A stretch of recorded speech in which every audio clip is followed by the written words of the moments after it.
McNamara, bit of space to utilise. That's for Andreas Tom. It's a very good run. Great goal by Tom. Well, an offensive disaster for Hibs, but terrific finishing by Tom. Goal number 7 of the season for the German, and Hibs simply did not pick up his run. 31 minutes gone, a great ball in there from McNamara. Just look at the space Tom had. Drill this beyond Chris Reid, who was left without a chance. It's the movement from Tom which was so important, but no one is matching that run.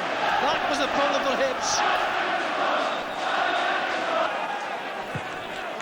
Donnelly's corner, Van Hooydonk. 2-0 to Celtic.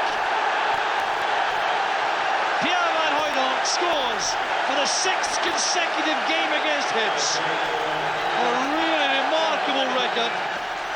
Just on the hour mark. It's orthodox. The outswinging corner kick. Van Hooydonk's powerful header. Shacks on the line, couldn't keep it out. And Celtic now with a vital cushion. Simon Donnelly's corner, looking away. Van Hooydonk attacks this away from McGinley and Dodds. Oh, it's a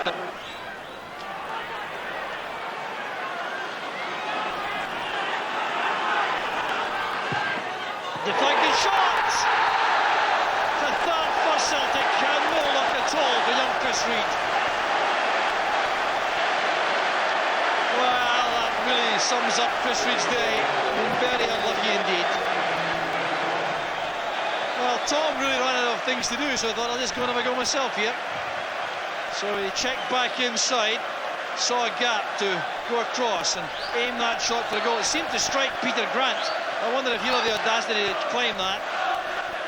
You see it on this angle. I'm sure it struck Peter Grant on the way through. Indeed it did. Well, who claims that one? Landing going for that. Here's Van Hooydonk. A chance for the fourth. Straight off the crossbar for Donnelly. 4-0 to Celtic. We enjoyed that all right. But Van Hooydonk's first time shot really was a special one, coming off the crossbar. One long pass from Tom Boyd. Van Hooydonk on the wrong side of Darren Dodds. Chipped that over the keeper who was helpless. And Donnelly controlled that shot in the rebound very well indeed. Good effort that by Pierre Van Hooydonk. Reid could only stand and watch and then couldn't recover in time to stop. Oh, slip there by Zvetanov. This is Simon Donnelly. It's Di Canio! Paolo Di Canio open to scoring. With 70 minutes gone, it was a slip by Zvetanov. Simon Donnelly pounced. The cutback from him. And Di Canio finishing off. Long ball played through. A slip by the defender. Donnelly did well here, away from Kukwari, put it back to Di Canio. Celtic 1, Aberdeen 0. Very good header. Here's Tom in good position. Dykes thought of coming for that, changed his mind. There's Donnelly. Excellent goal by Phil O'Donnell. What a comeback for O'Donnell.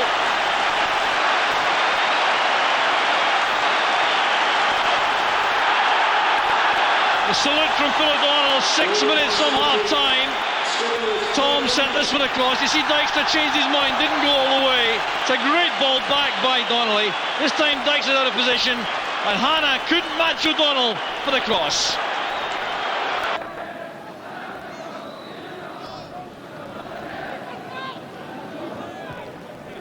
And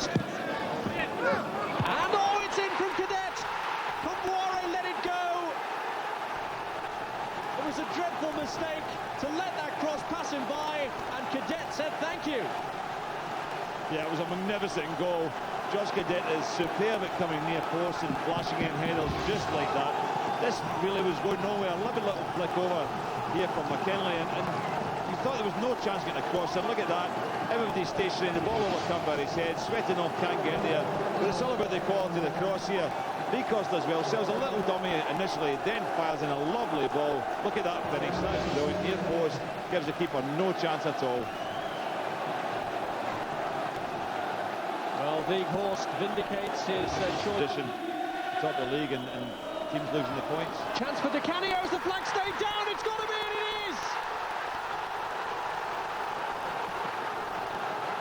Aberdeen furious that the flag stayed down, but the player who offered most hope to Celtic of breaking down this Aberdeen defence was Di Canio, and sure enough, that's how it's worked out. Yeah, I think fabulous ball. Look at the control here. Superb with the left foot, flicked over the keeper's right foot. One of the best goals this season. Absolutely stunning finish.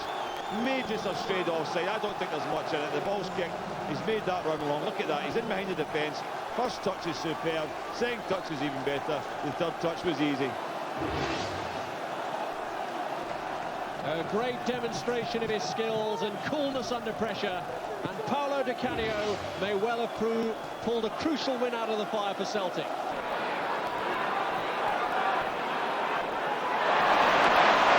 Celtic on board again. This is McKinley, now O'Donnell. Di Canio. Cadet. It's there!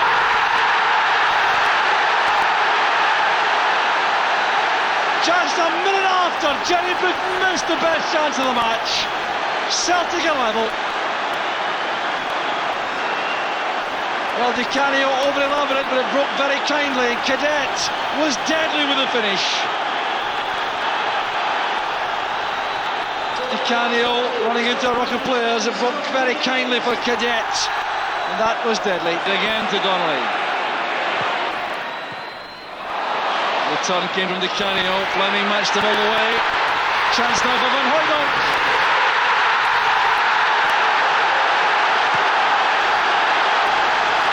Coolness personified.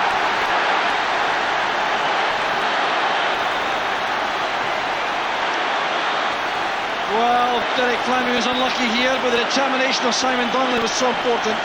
Look at the finish there from Van Hooijdonk, stroking the ball into the post. Well, waited his time. 7 minutes from half-time. Across it came, bit of luck to reach him, but at that point there was no danger. The ball was in the net. Here's Donnelly again. Cadet's movement is good. Another brilliant finish for Celtic.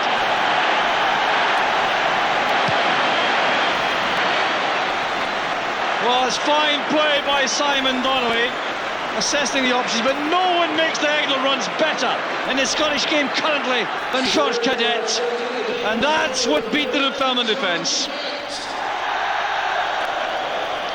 So 7 minutes into the second half, Simon Donnelly had space here to come forward. The run was magnificent, the finish was perfect. Advantage applied, his jersey was held, he still has possession. Boyd outside him. Di Canio. Donnelly. Well, he's earned that goal, Simon Donnelly. He's played very well indeed. And the goal's been threatened with every attack. Well, Boyd doing good work on the right-hand side. Whipping over the cross. Look at the way it's returned by Di Canio on the volley. That's what made life so difficult. And Donnelly picked up the scraps. Well, watch the left foot volley back from Di Canio, first time here. And then Beeman could do nothing about that at all. Ross will surely win.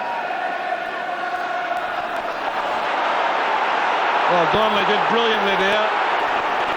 Here's Di Canio. Cadet, the opening goal. Well, that's brilliant play from Celtic and from Simon Donnelly in particular, setting up Cadet. Now, Ian Ross will not want to watch this again, trying to escort the ball away. Donnelly's strength and determination won possession, and then it was clinical build-up play from Celtic. Di Canio's pass, McNamara onto Cadet, and the finish was unstoppable. 10 minutes of the first half gone. Well, another player caught out trying to escort the ball over the line. Ian Ross this time. Here's McNamara. Motherwell appealing for offside. Cadet though judged the line perfectly.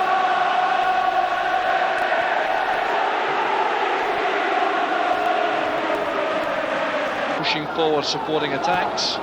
Di Canio. Which is Cadet. Now Grant. That's for O'Donnell. Fine pass. Magnificent goal from O'Donnell. Jubilated, comprehensively beaten by a clinical piece of finishing. What a goal by O'Donnell.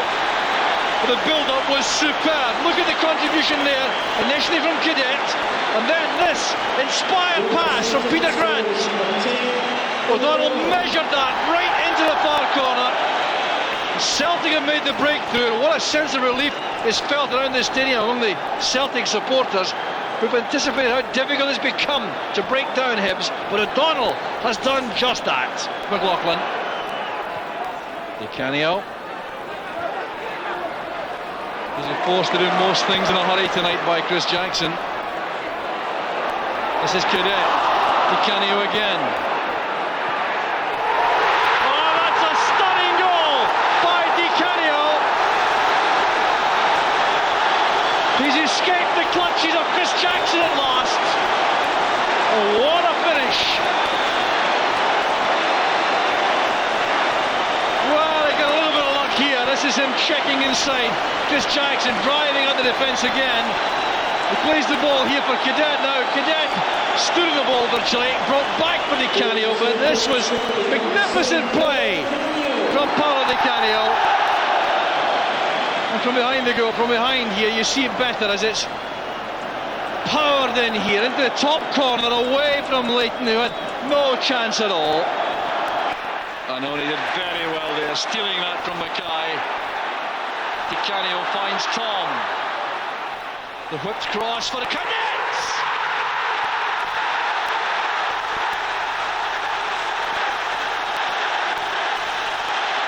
1-0 to Celtic, and it's a heady classic from Cadets.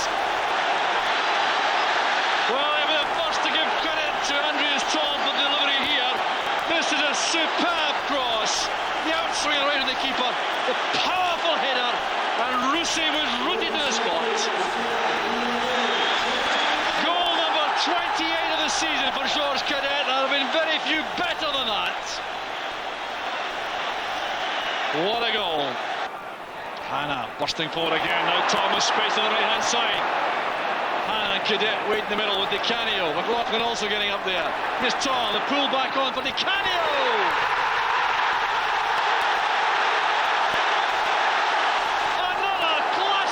Celtic.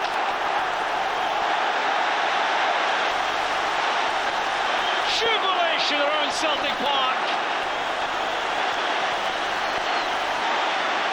Once again, made in Germany by Andreas Tom.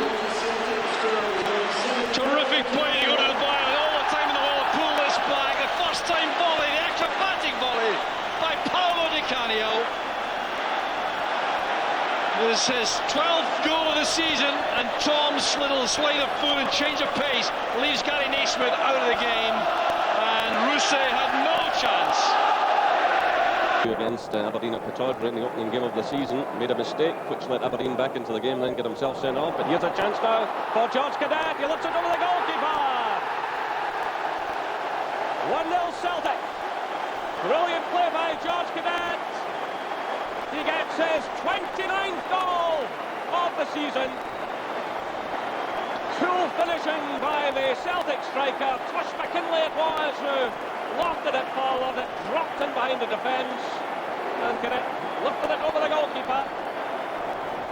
Celtic 1, Aberdeen 0. Well, there's absolutely no danger for Aberdeen. It's a good diagonal ball from McKinlay. The Aberdeen defence has misjudged it badly. And that finish is similar to what he did when he came on in his first appearance against Aberdeen last season. As well, though, keeps possession. Switches it to the far side. Good play by Andreas Tom. Tosh McKinley's cross! Simon Donnelly!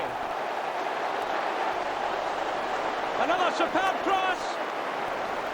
And great finish by Simon Donnelly. Well, he put Aberdeen to the sword here last season. Touched McKinley with a quality ball. And Simon Donnelly losing his marker. Super goal. Yeah, it was good change of play, direction from Andy Tom initially. It's a real top quality cross. We knew McKinley could do it. It's a very positive header. There's a change of direction from Tom. But Aberdeen are all at sea again, defensively all over the place. A great cross. Donnelly just needs to hit the target with it. Meanwhile, Andy Tom's onside. And it's George Cadet who finishes it off. 3-0 Celtic. It's a second goal for George Cadet.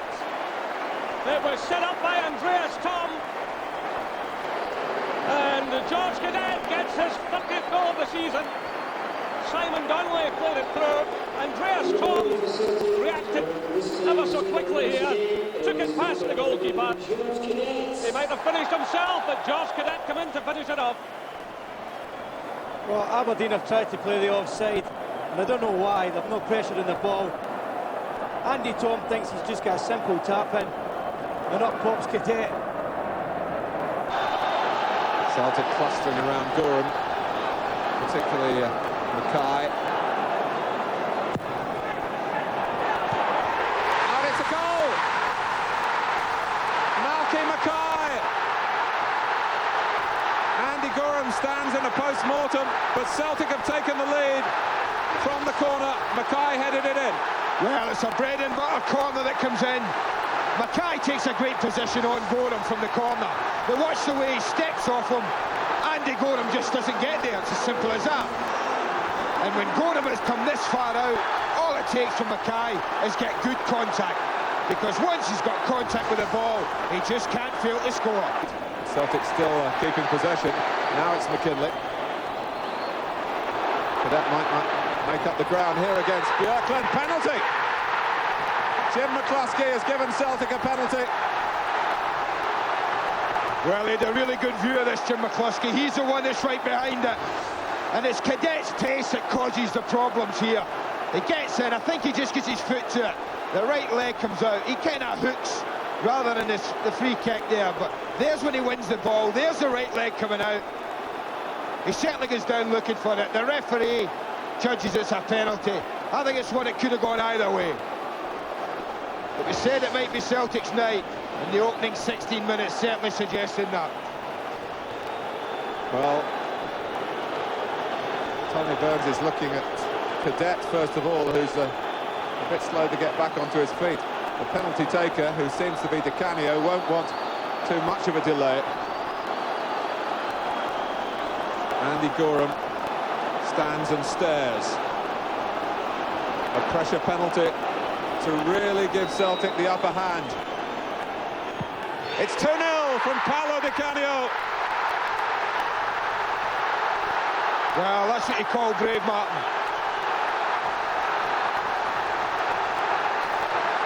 New Year's game, same side, keeper got there. It's a battle of wills, and he won it. Cool as you like, white hot atmosphere. Wow, what a cool head on those shoulders.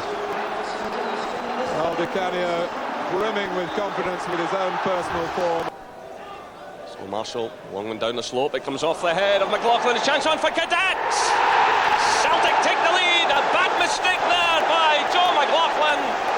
And George Cadet gets his 31st goal of the season.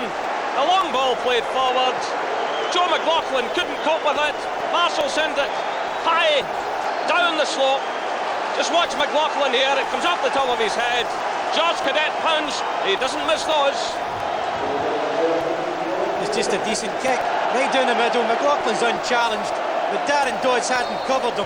He's sleeping, Cadet's alert, he's on to it. He knows if he can hit that target, there's every chance he'll put Celtic in the lead, and he's done it very comfortably. But the covering here, you see, Dodds must tuck in. He's not there, he's struggling all the way with Cadet. And it's a glorious finish from George Cadet. Touch from Cadet. And McKinley's cross blocked there by Lavetti. Here's Di Canio. Di Canio doing well. Still Di Canio. That is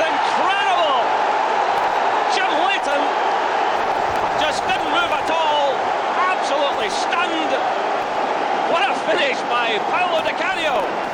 Hibernian 1, Celtic 2. Just look at this. Tosh McKinley attempted the cross. It was blocked by Lavetti. Now Di Canio was a very tight situation here with Michael Rennick. Held off the challenge here. Little feint here. And then a stunning shot. The goalkeeper didn't move. Well, don't get too tight to Di Canio. There's a warning. He can turn you, no problem. If he's too close to him, he delays it, and then he cuts it back across the blind side of Leighton. And the defender is blocking. But here you see the body strength. It's easy to turn him. He can't pull him down. He's in the penalty box. He delays it. The defender's in the view of Leighton. And there's a powerful strike from a very talented player. Celtic are looking the likelier side though at the moment. Here's a break on now. It's Cadet who's certainly onside. Still it's Cadet. 3-1 Celtic. Brilliant finish. The perfectly timed run from George Cadet. And he put it away with some style. Certainly beat the offside trap there. Well, it was always coming. Stuart Gray's been influential in the last 10 minutes. Lovely weighted pass, great run, great timing, and quality finish again from Cadet. This man plays in the shoulder defenders. He'll gamble. If you're not covered, you're in trouble. And he punishes them. You see, Stuart Gray, mainly left-footed, but you can see his dodge who's caught. There's no cover for McLaughlin. Cadet's in control. That is a real quality finish from him. To Craig Burley, little change of pace, taken away from Paul Kane. Good pass for Henrik Larsson. He's got a fair bit of room here.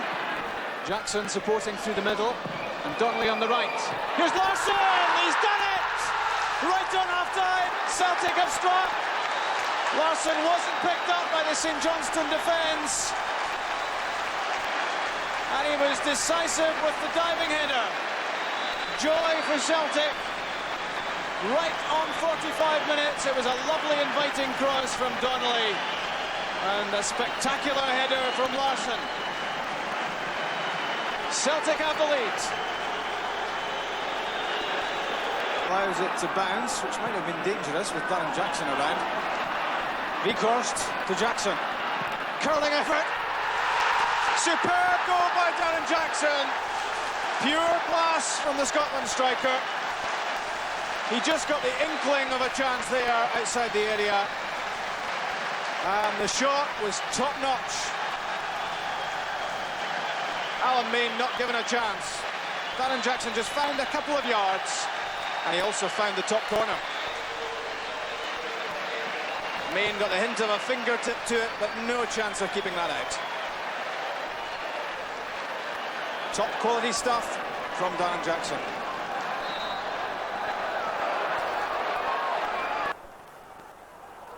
Here's Weghorst in space. Simon Donnelly. That's a great goal for Celtic. Simon Donnelly, a fantastic right foot volley to put Celtic 1 goal ahead on the night. Weghorst decided to look at the angle and the space Donnelly's made. He simply pulled off Rankin. He's waited for the delivery. He's came in a perfect weight, and it's a superb volley from Simon Donnelly. And he does ever so well. There it is, there's the determination. Responsibility taken. And the kid's done brilliant. To Celtic, which will be just inside the Tyrrell penalty area.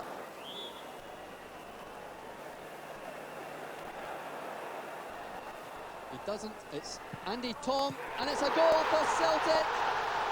A superb free kick by Celtic. Henrik Larsson played the ball to Andy Tom, and he side-footed it into the net, in off the right-hand post. Well, it's a lovely finish from Andy Tom. You can see exactly, he's meant it. He knows exactly how he's shaping up. I think it's Breschek who challenges him, and he just simply bends it round. And you can't ask for more precise than that in off the post. But it's well worked. They took their time, and they made it count. Well, we wondered aloud if Celtic had worked on this in training. It's quite obvious that they had. And Andy Tom with the finish put Celtic back level. Plays it out to David Hanna. Hanna forward for Larsson. Larsson in space if he can control it. Wow, that must be a penalty. It is. Henrik Larsson brought down by Oliver Prudlow, who doesn't like the decision, but then he wouldn't. Well, Prudlow ends up in good possession and then gives it away and pushes him. It might feel a bit tough for him. But let's face it, Andy Tom looked as if he should have got a penalty early in the second half. I think Simon Donnelly's the man.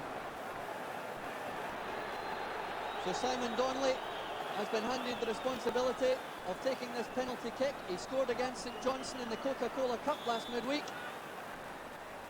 And he scored again. Simon Donnelly puts Celtic back into the lead on the night by 3 goals to 2. Very cool and very composed. Simon Donnelly obviously confident, started the season promisingly. And it's a sensational penalty. Nice and high, well controlled with pace. Suddenly Celtic have a lifeline. But this UEFA Cup tie is now within reach. Henrik Larsson controls that well. He's on a run now. He's beaten 3 players. Henrik Larsson goes through. He's beaten 4. He plays the ball to Craig Burley. And it's gone in. It's a goal for Celtic. Craig Burley has scored for Celtic.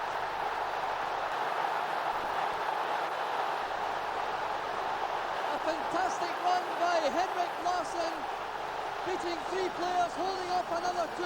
He slid it to Burley. It took a deflection, but that was enough. Well, it's more than enough. Got a house down. A sensational run from Larsson. Sure, you always want a bit of luck. That's what I say, try and at least hit the target. And if you do that, you might get an award. The Larsson's run was individual sensation. Just go and hit the target, you might get some luck. The luck comes. Celtic are in the lead. So as with the first leg in Innsbruck, Celtic have scored a goal thanks to a deflection.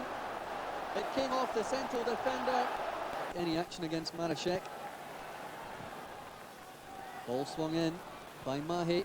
It's down for Donnelly. Great chance for Vikhorst. He must score, he does! And Celtic have pulled this one out of the fire. Martin Vikhorst makes it Celtic 5, FC Tyrol 3. Well, this game gets crazier. Every season I watch it, I think something crazier. Tell me this season's going to be exciting. This is incredible. Great composure from Vikhorst. And there's a nice left foot finish. The gamble from Mackay, a nice touch on from Donnelly. There's a composure. And he's quick enough to keep it on target. Great finish from Vikhorst. Unbelievable stuff here at Celtic Park. As Celtic, thanks to Martin Vikhorst, go 5-3 ahead on the night. But it's FC Tyrol who are fighting back. Session for Celtic, that's the key thing at this late stage. Goes down the left, cuts inside, plays it through. It's a goal for Celtic. Craig Burley has put this tie beyond doubt. It's now Celtic 6, FC Tyrol 3, and Celtic most certainly are in the first round proper of this year's UEFA Cup. Well, it's all wrapped up, and it's Henrik Larsson again, who teases and torments. Simply stroked into the net. But Larsson's done the damage. Superb stuff. Great second half. But his composure is good, Burley. And the finish is excellent. Here's Larsson, teasing, tormenting, tired defenders. Good vision. Credit to Burley. And still the referee plays on. Celtic showing more urgency. It's Henrik Larsson again. McMillan's with him. Good ball into the near post. And Celtic get the equaliser. It's Burley who shows his delight. But again, excellent play by Larsson. And Burley, who had squandered an opportunity, makes up for it. Excellent ball into the near post. And it's 1 goal apiece here. Craig Burley gets his 3rd goal since joining Celtic. Larsson did well against McMillan. Terrific ball into the near post area. Coyne Here's Stubbs. Good ball by Stubbs. Burnley! Superb goal! 76 minutes gone. It's 2 goals apiece. And Alan Stubbs makes amends. A very good pass through there to Burnley, who buried it high into the net past Stephen Woods. The touch from Stubbs and blasted into the roof of the net. An unstoppable shot by Craig Burnley. So his second goal of the match makes it Motherwell 2, Celtic 2. Stubbs had done very well just before this. In actual fact, he'd held off Tommy Coyne further upfield, moved forward, and then set up the goal. Swinging by Jackie McNamara, it's a good one. Simon Donnelly puts Celtic ahead. Another terrific goal.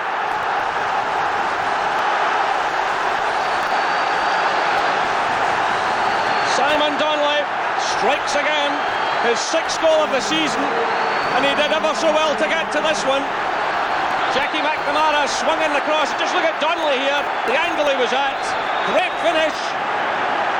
Motherwell 2, Celtic 3. Jackie McNamara with the cross. And that was acrobatic stuff from Simon Donnelly. Clearance. Almost counter-attacking possibilities for Steve McManaman there, but Alan Stubbs did well.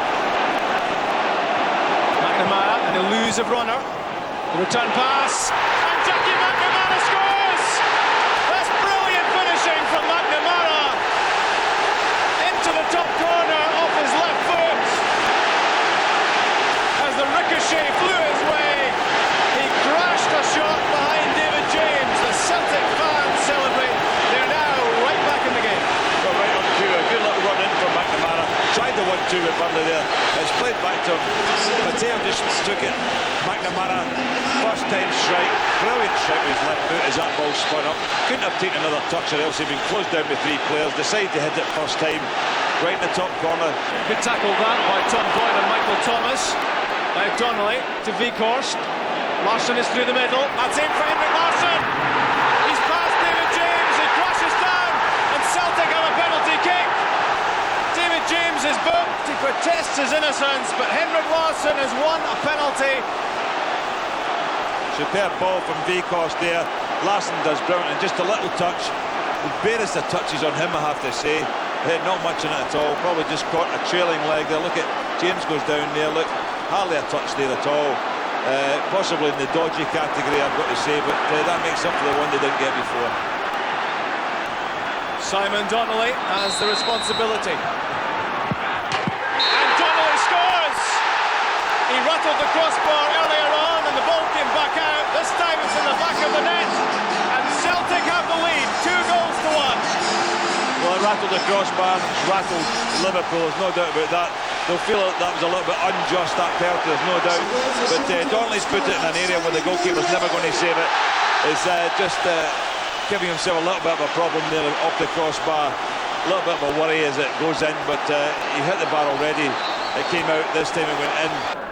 Just wonder what the exertions of the other evening have taken out of Celtic, but certainly Andreas Tom has come back in fresh this afternoon. Well, maybe a use of an arm there by Donnelly, but he plays it through now to Larsson. And Celtic take the lead.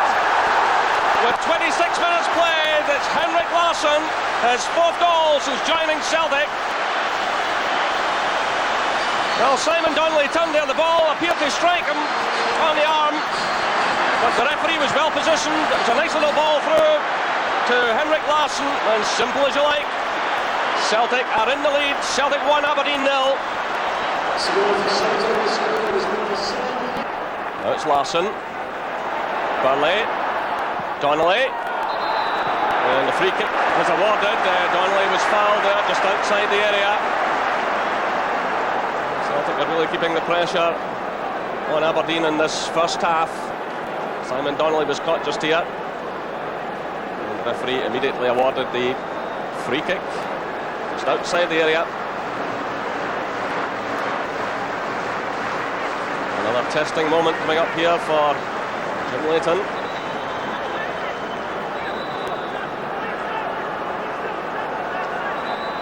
It's Henrik Larsson who's over the ball. The referee is telling the Aberdeen defenders to move back just a shade.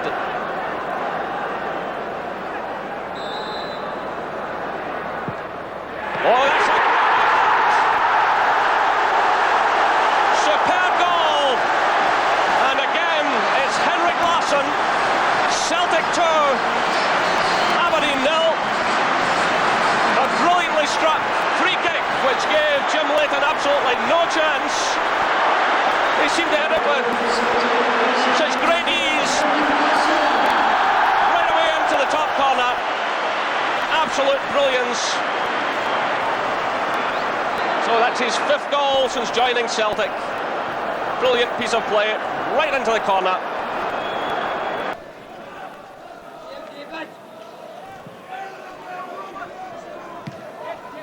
First time from McNamara. Henrik Larsson chasing. Stephen Presley underneath it, and Simon Donnelly will score. Celtic have the lead. 28 minutes gone.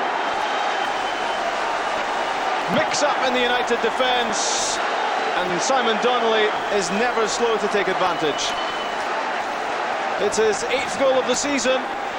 He's had a quiet game so far, but there always looked to be a doubt in United's minds about how to deal with this. Henrik Larsson got a touch to it, and Donnelly put the ball in the net. Henrik Larsson not giving that up. He got above Stephen Presley, and Dijkstra caught in no man's land. Burley couldn't quite control the ball, nor could United. Handed back possession to Celtic. O'Donnell! What a start for Phil O'Donnell! He's been on barely 60 seconds. And with 43 minutes gone at Tannadice, Celtic now have a 2-goal lead. Self-inflicted, this by United. The ball given away needlessly. Bladed by McNamara. Phil O'Donnell first there. This is what O'Donnell is so good at. He read that well. Dijkstra had no chance. That puts a smile back on Phil O'Donnell's face. McNamara. Weaving run from him.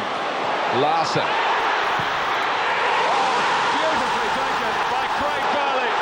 No chance for Westport at that time.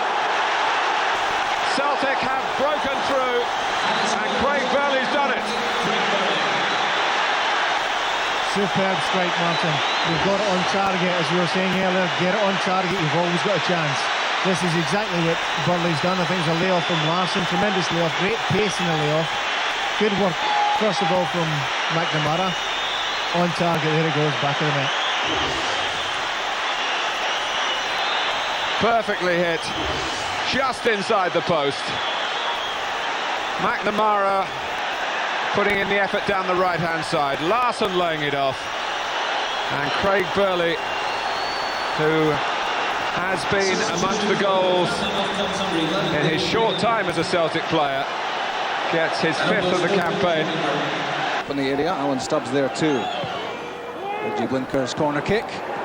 Here's a chance for Reaper! And Mark Reaper scores!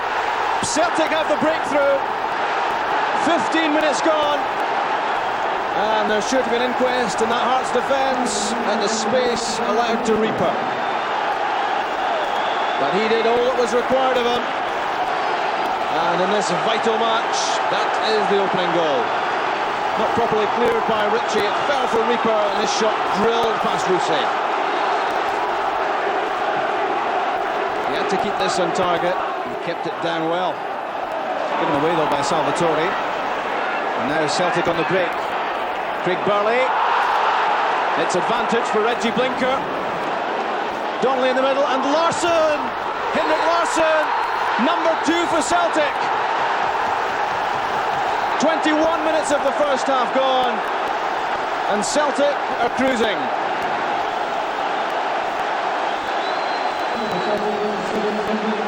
Good bit of refereeing that by John Rowbottom. It looked as if Craig Burley had a free kick, but the referee said play on, and Celtic really made the most of this. Blinker's pass eluded Donnelly, but not Larsson. It's Henrik Larsson's 8th goal of the season.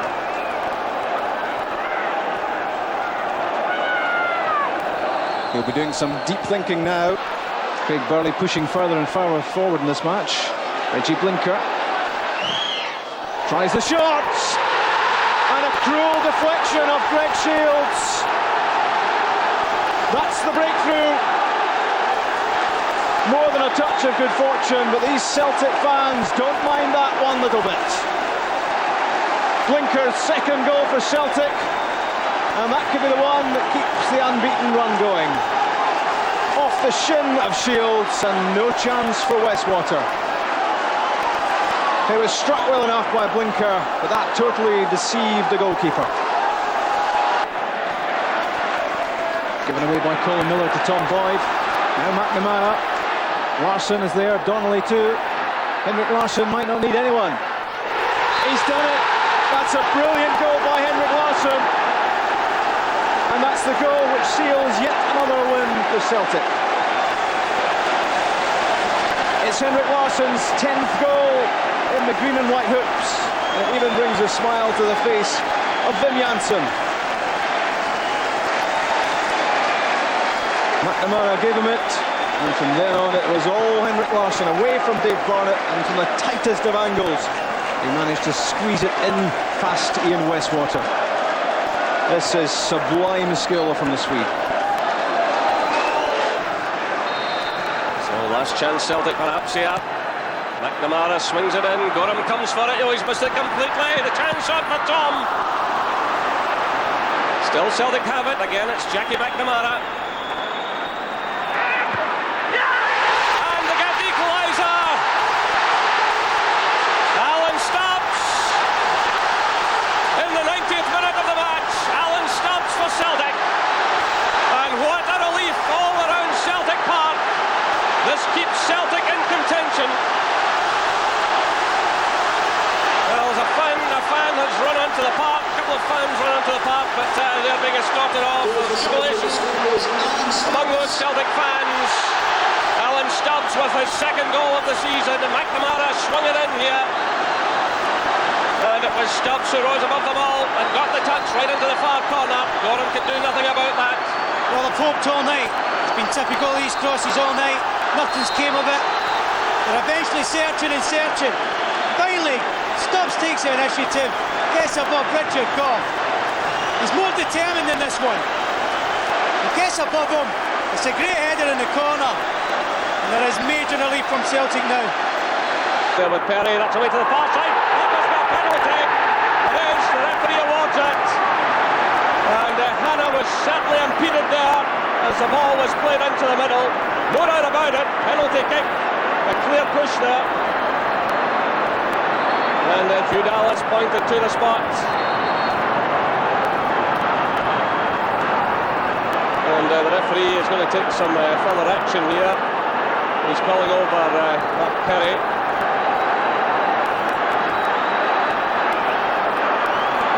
Well, Perry and McNamara got involved in a heated exchange off the ball. Just before the penalty was awarded there, McNamara did well to win it, but he was caught by Perry as he played it through towards Andreas Thom, and then as the cross went in, the penalty kick was awarded.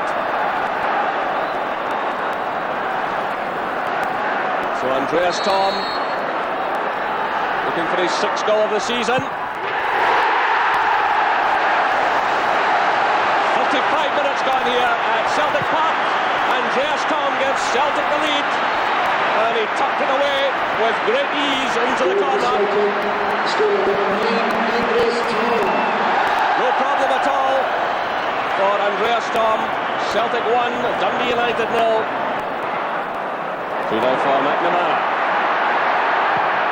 That's deflected slightly. Larsson's there. 2-0 to Celtic. 63 minutes gone. A mistake by the goalkeeper, and Larsson pounced.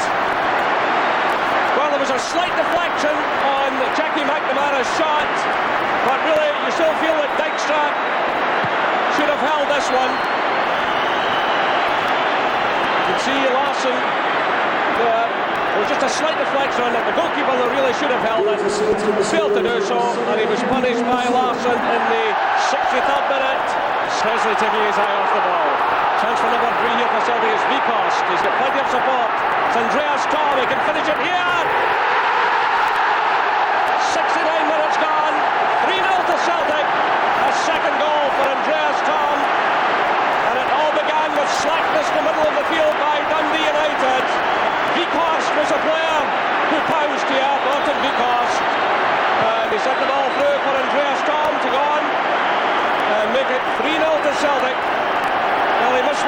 few minutes ago. The goalkeeper got the nearest touch on it, but couldn't stop it this time. 2 goals for Andreas Tom, 3 goals for Celtic. Seed up by Martin Vikos.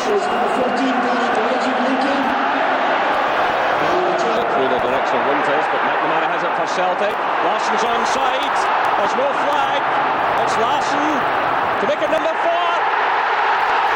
Super finish by Larsson. 77 minutes gone here. It's turning into a bit of a rout for Celtic. 4-0. Larsson gets his second. 2 for Tom, 2 for Larsson. Well, the United defenders were looking out towards the assistant referee. There was no flag, and that's a fine finish by Henrik Larsson.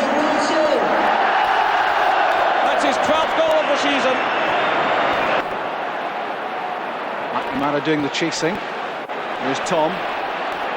Vikos making a run. It's a good run too. He's got some time to have a look here. And there's the opening goal!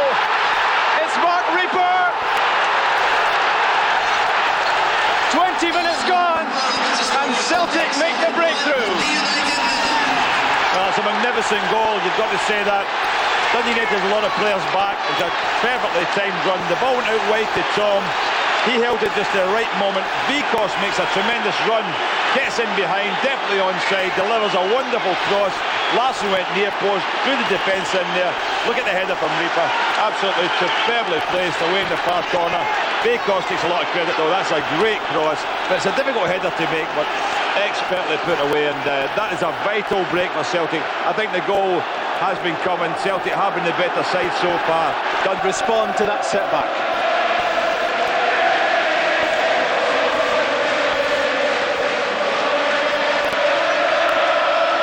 Pass, it's given away by United. This could be trouble.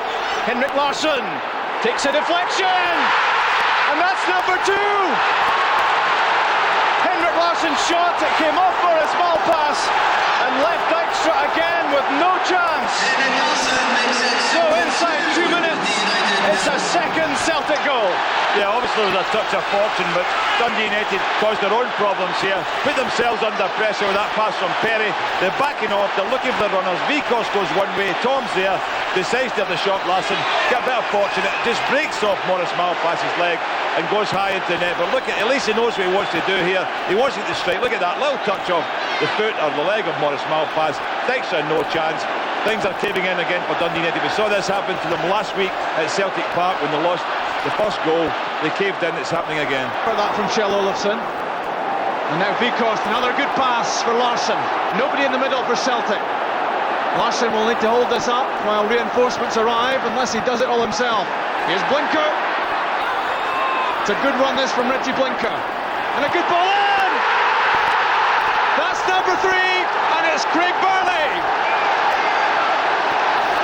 The match winner in the semi-final scores the goal that may well clinch Celtic's win in the Coca-Cola Cup final.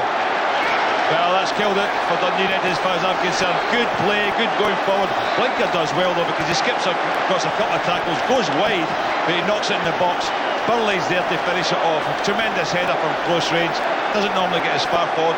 Little shades he might have been offside, I thought, when the ball came in, but he's been given onside. That's an excellent header. Puts the game for me beyond Dundee United totally. But good work again with Blinker here, because a very, very tight angle manages to throw that ball in the box. And Burley is the one who fires it away. Just when Dundee United taking a major chance by taking off one of their full-backs, putting on another forward in order to try and get something from the game, suddenly find themselves short at the back. Celtic go 3-0 up. I think it looks like he'll be the one that will come off, and Enrique Noni will go in for him. So a bit of a late challenge here from Gavin Swigan. He got the yellow card for it very, very late in the game, and I think Jackie McNamara will come off, but he'll get tremendous applause and rightly deserved. Excellent game from McNamara's point of view. He's one of my candidates for the man of the match. I think Vikos was just ahead of him in terms of his overall contribution, but Jackie McNamara has had a superb game, and that's Celtic now used a full squad of 14 players. We've played a minute of stoppage time.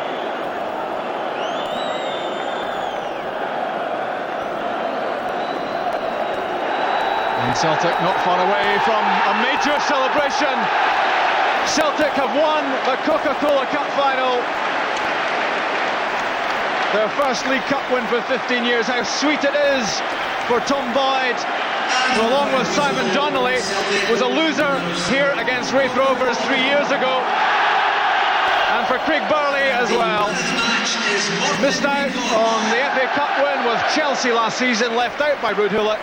But he has been a big performer for Celtic today and scored the third goal in the second half, which sealed the triumph. A big night of celebration ahead for these Celtic supporters who've been disappointed in the last few weeks that a draw and a defeat was all they could get from the Old Firm matches. But they've won the first silverware of this Scottish football season. Mark Reaper, who looked earlier in the week as if he wouldn't play in the match, he scored the goal which started it all for Celtic after 20 minutes with a towering header from Morten Vikhorst's cross.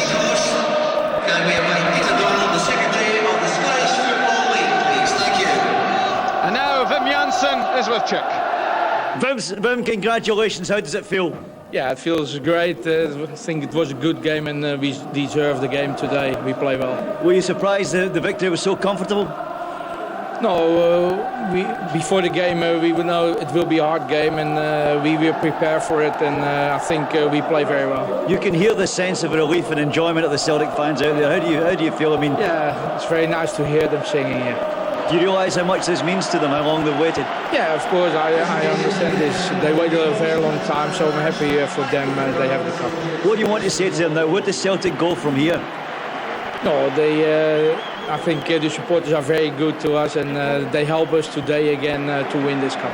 Morten Vikhorst, the man of the match, is that what you saw? I think my team play well, that's very important for me.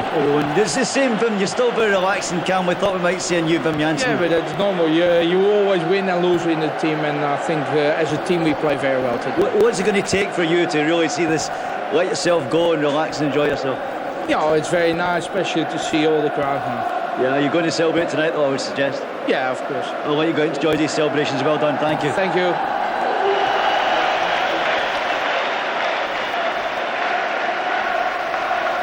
There's Reggie Blinker donning some natty headgear to celebrate. He's had a difficult few weeks, but he really bounced back to form today and Celtic needed him. And it was his precision ball in which set up Craig Burley for Celtic's third goal, which finally killed off any prospect of resistance from Dundee United. And there's Morten Vikhorst in surely what must be his best game in the green and white hoops for Celtic. It looked under Tommy Burns as if he might well be on the way out, but he's forced his way back in. He's very much a Wim Jansen type of player. He's fitted into the system that Wim Jansen has built. And in the head coach's 25th game in charge, Celtic will be presented with the Coca-Cola Cup. These are the pictures you'll be seeing in your newspapers tomorrow morning. There's Jonathan Gould, who right through this Coca-Cola Cup campaign hasn't conceded a goal. That's a tremendous record he'll take away with him, having been plucked from the obscurity of Bradford City reserves. And who can forget Gould's save in the semi-final against Dunfermline, which saved Celtic from extra time. Lots of happy faces there, and lots of happy faces among the Celtic supporters as well. A second trophy in the 90s, and they will hope that this signals a real Celtic revival. Let's hear now from Henrik Larsson. Henrik, congratulations. How does this feel? How does this party feel to you? It feels very nice. Yeah, I don't know what to say. It's tremendous. Just look around and you see for yourself. Were you surprised? You won by so convincingly? Yeah, I was a little bit surprised, but we started off good and we got an early goal, and then we scored the second one rather fast after that one, and then it was finished, I think. Do you understand the relief of these Celtic supporters? They think this is the start of something very big for you? We hope so, and we hope that there's many to come, but we shall see in the future. Tremendous atmosphere, yeah? Yeah, very nice atmosphere. Oh, congratulations. Thank you.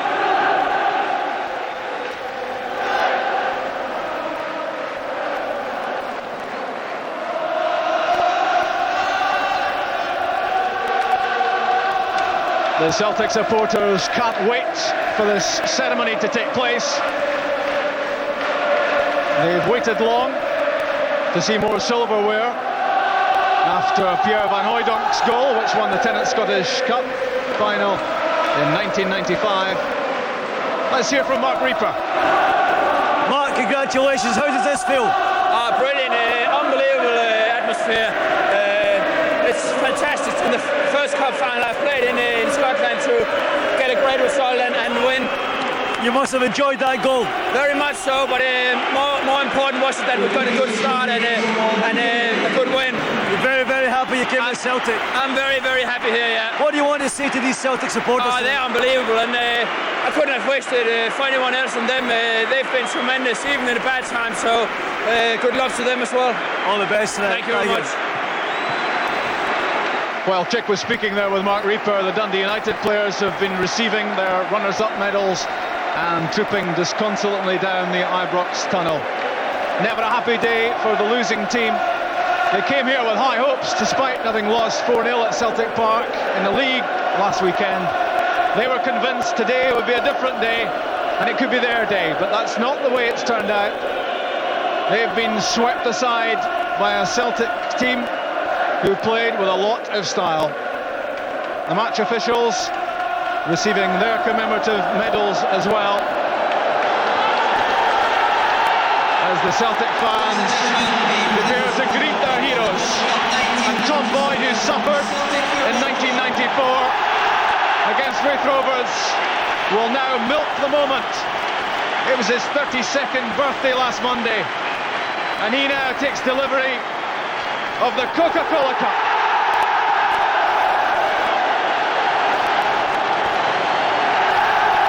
Jonathan Gould, a lot of people thought he was a stopgap when he was signed from Bradford City. He's made that #1 jersey his own.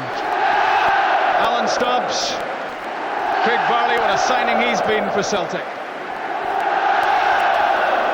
Stephen Mai, £500,000 from Rennes, he's been a good signing. Mark Reaper, who scored that first goal. Man of the match, Morten Vikhorst.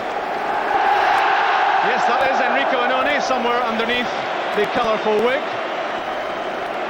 And despite enjoying just a few moments of it, Enrico Annoni is celebrating with the best of them. Andy Tom, and there's Richie Blinker and Henrik Larsson.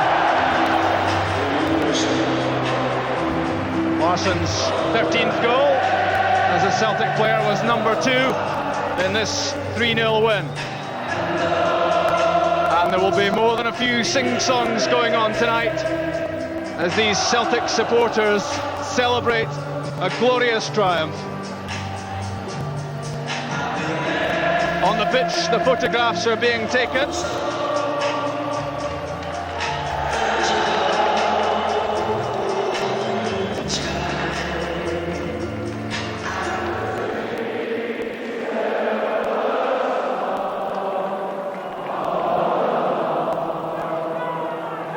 Emotional scenes inside Ibrox. The Celtic players joining with the supporters in the singing of "You'll Never Walk Alone." And everyone in Celtic colours will be hoping that today's win signals the dawning of a new era.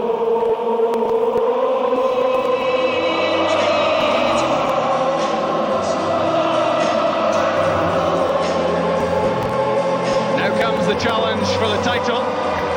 Celtic supporters feel they've got to be in with a chance of that as well. There's a long way to go for that challenge, but this will give Celtic a huge confidence boost.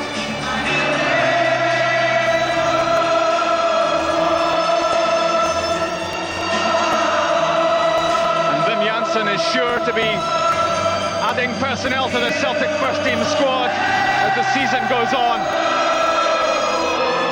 As we prepare to hear from Morten Vikhorst.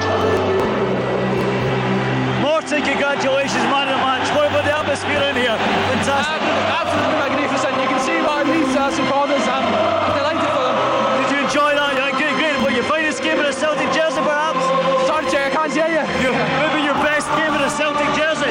Possibly, but I'm not really bothered. This is about Celtic. This is about team performance, and all the lads are delighted to have won the This is one of the great moments for you. Sorry? You love it. You're one of the great moments in your life. Definitely. Very emotional, aren't you? Enjoy it. Go and enjoy it.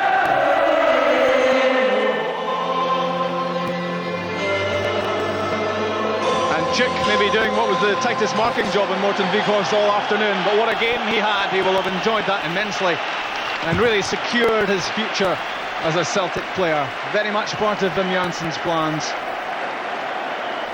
A lot of people expected Paul Lambert to feature in the Celtic team this afternoon. He was struggling with an injury, but Morten Weghorst very much a Wim Janssen type of player, and he really responded with a performance full of confidence, full of maturity.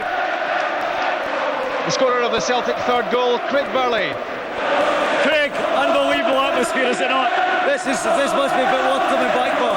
Well, that's what it's all about. At the end of the day, that's why we signed, and so many new players here, and it's a fresh start for everybody. Let's hope we can go on from here. But a tremendous performance today. Yeah, the Celtic fans want to know what happens next. Where do you go from here? Well, let's hope we can go on and win the championship. But they've failed 9 times now, and let's hope we can do it this season. We think we can, but we've got a lot of improvement to do. There's some support behind you as well. Oh, tremendous! They got right behind us all the game, and now we give them 3 goals to shout about. And I'm sure they'll have a great night tonight. I think you're all going to have a good night tonight. You're going to enjoy it. Thanks. Craig Burley was as disappointed as anyone with the 2 Old Firm performances, and the fact that Celtic could only get 1 point out of a possible 6. But they've bounced back here in some style, and they've given a strong answer to the doubters to reckon that they're not quite ready to have a full tilt at the title. Burley and Celtic will hope that this is just a stepping stone towards a serious challenge for the championship. As we've been saying, Tommy Boyd was a disappointed man when Celtic lost to Wraith Rovers. He's happy now, and he's with Chick. Tommy, you're enjoying this. This certainly exercises the ghost of that Wraith Rovers game, doesn't it? Oh, certainly, we'll not the best of records when we've come here, but I'll tell you, I much prefer it to be like this than the last time. I think that all the Celtic fans really believe now this is the start of something big for you. Well, that's what we hope. I mean, we've got a quality player here that we think is just a start. The main aim is to win the league this year, and we're not too far behind at the moment. So if we can kind of run, and hopefully this will give us all the confidence that we need. This is some atmosphere, is it not? It's about time we give them something to shout about. You just want to taste more and more of it, presumably, from now on. Yeah, we're delighted with that, Were you surprised it was so comfortable, so easy for you today? No, I think we've got to want to make it that way. We got the goals at the right time, and then you can start to cruise and just defend. I'm just delighted with it. I know it's a Coca-Cola Cup, but I think you might be having something slightly stronger than a good bit stronger, I would imagine. Go and enjoy it, Tommy. Tommy Boyd put his birthday celebrations on hold during the week, but he will have some party tonight, and so will all these people packed into Ibrox. They'll shortly spill out, and there is some celebration to come. Celtic so badly wanted this, and you can see in these faces how much it means. 2 new players this season, Henrik Larsson and Reggie Blinker, Stefan Mai as well, and they've all responded, and they've all delivered the goods under the coaching of Wim Janssen. And everyone to do with Celtic will hope that there are good times ahead.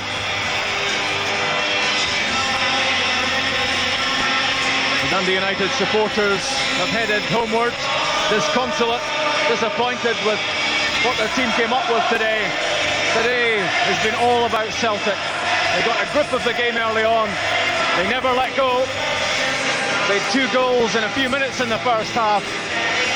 There seemed at that point little chance of a Dundee United response, and it was Craig Burley's goal in the second half. There are the 3 scorers. It was Burley's goal in the second half which sealed this Celtic win and which killed off any prospect of a Dundee United revival. United battled bravely, but there was no way back. It could be some time yet before Ibrox is emptied. Craig Burley gets his hands on the silverware, having had disappointments with Chelsea on the losing side in '94 in the FA Cup, when he didn't feature at all in last season's cup final. It's noisy, it's colourful, scenes of celebration, scenes of delight. And they'll not stop here. Enrico Annoni and Simon Donnelly, 2 of the substitutes there who featured late on. They're enjoying it as much as anyone. Jonathan Gould is with Chick. Jonathan, we talked about it before the game. This is what it's all about, some party. This is where it starts. You can see what it means to the people out here, see what it means to the players and the management and everybody else. It's a great day. What a turnaround in your life over the last 3 or 4 months. Yeah, 3 unbelievable months. I don't want it to stop here. I want it to keep going. You get a feel for winning things and you want to keep doing it. Well, comfortable win for you today, wasn't it? It was really. The boys at the back was fantastic, and the 3 goals they did us credit because we deserved those 3. Maybe could have scored a few more. There's some spirit in that dressing room at the moment. There always has been all season, even when things weren't going so well at the start. The spirit's been there, and as long as that stays, we'll do well here. Good luck, all the best tonight. Enjoy yourself.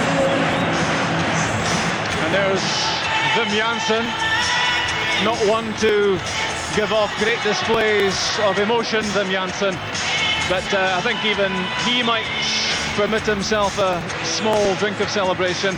There's Murdo McLeod, whose goal won Celtic the League Cup 15 years ago, but he'll be happy that the history books are now rewritten with another League Cup final triumph for his side.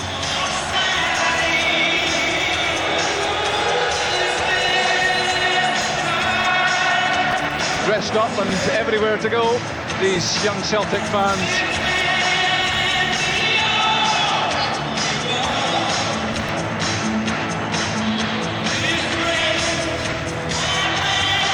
It's been declared party time. More pictures for the newspapers. The 3 goal scorers, Larsson, alongside him, Reaper and Burley. 3 of the new boys at Celtic Park. They've cost a few £1 million between them. But right at this moment, from Celtic supporters' points of view, it all seems very worthwhile. Richie Blinker's a happy man. Let's hear from him. Reggie, congratulations. How does this feel for a party? This feels very good. I mean, this day is going to be a long day. I've won a few cups in Holland, but if I see this atmosphere, it's unbelievable. Is this the best ever? This is the best I've ever experienced till now.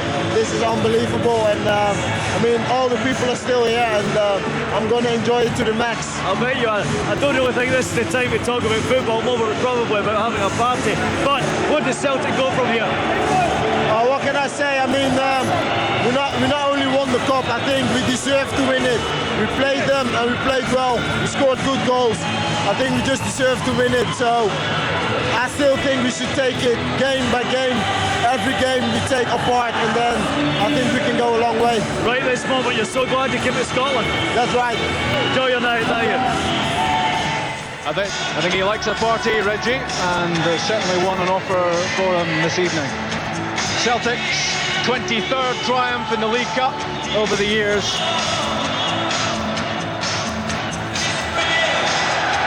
Surely not Wim Jansen dancing. That would be a collector's item. But he must be very happy with his first spell in charge of Celtic. 25 games under the belt. And a trophy is locked away, heading for the Celtic boardroom.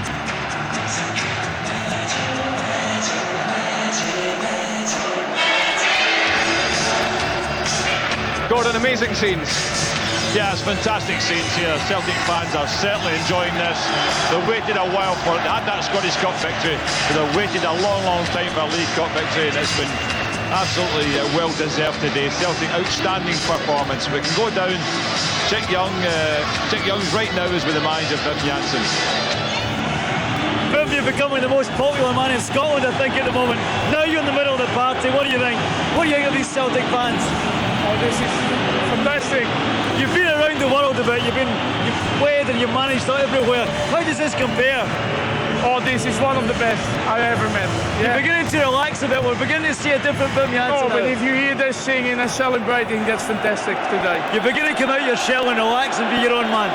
Oh, I have a very small cell. Sometimes I come out. What did you have to say to your players there at the end of that game? Oh, I think the whole game they played very good. The defense was very good today. And as a team we played very well, and that was the most important thing for today. What are the Celtic fans left in this stadium are now singing there's only one Wim Jansen? You really won them over now. Oh, it's nice to hear them singing. Whatever they are singing, it's nice. Yeah. I think you should give them a wave. Yeah, okay. Give them a wave.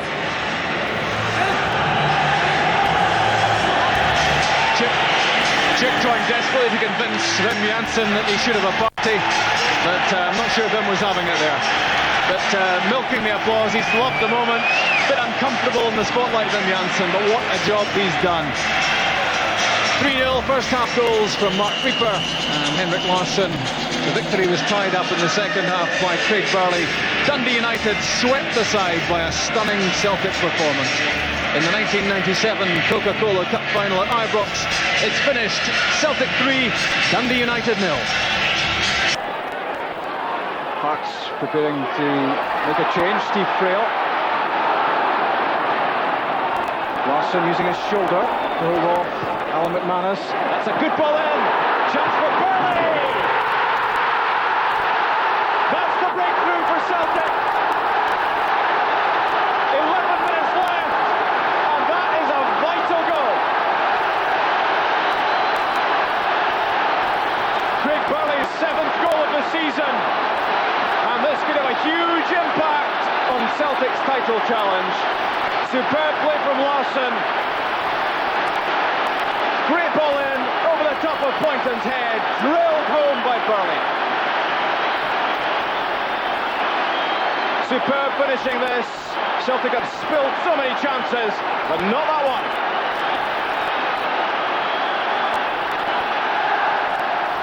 There's Lambert again for McNamara. Rangers, you feel, are here for the taking. It's Craig Burley! Well, it's been on the cards. And Burley has broken through for Celtic. Well, it's a magnificent goal. And it's all down to Jackie McNamara's ability here. Watch as he makes a diagonal run towards us. But look at that for a reverse pass. The quality's there because Burley needn't take a touch on it. He can steady himself, and that's a great finish. And even Gordon, who's on magnificent form, can do nothing. It's been on the cards. It's arrived right on cue for Celtic.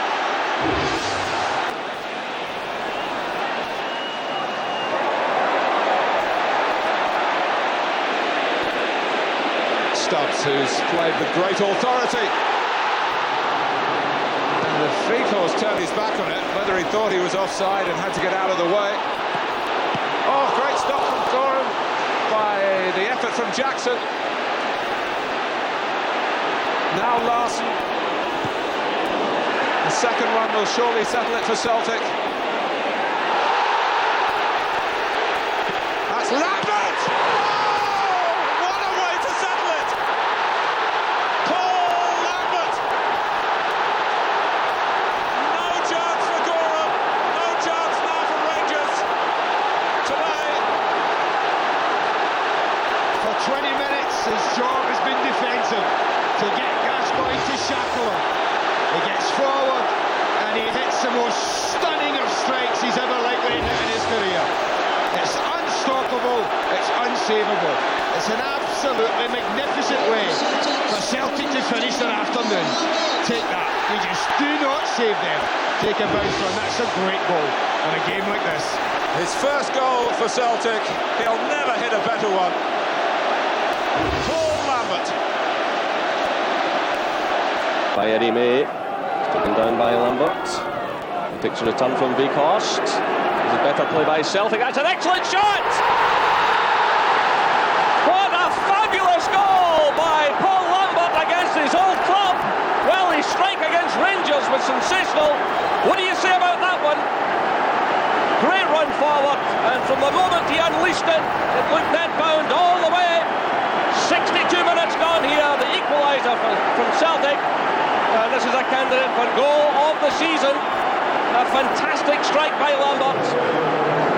Way beyond the goalkeeper. Motherwell won, Celtic won. This game has come alive at last. Now just look at this from so far out. Wonderful shot. Himself in an important place defensively and challenging Weghorst. It's still Morten Weghorst. The Celtic pressure has paid off.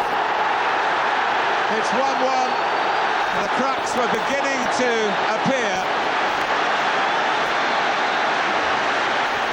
Yeah, this is a very good goal by Weghorst. He's persistent there, passes One tackle, takes the rebound, and he drives it at the near post past Jim. But brave play by Weghorst. He kept his balance when the Aberdeen defenders round about him were sprawling, and his finish was very clinical. So I think now a deserved equaliser for Celtic, because they had been coming back. They responded to the early Aberdeen opening goal.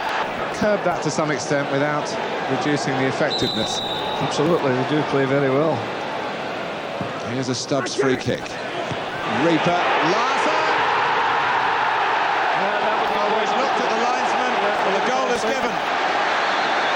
The Aberdeen boys are looking for offside, but it was an excellent ball in from Reaper, and Larson, of course, lurking dangerously there. And I think they've got a chance, they've got a case, perhaps, in the Aberdeen defence.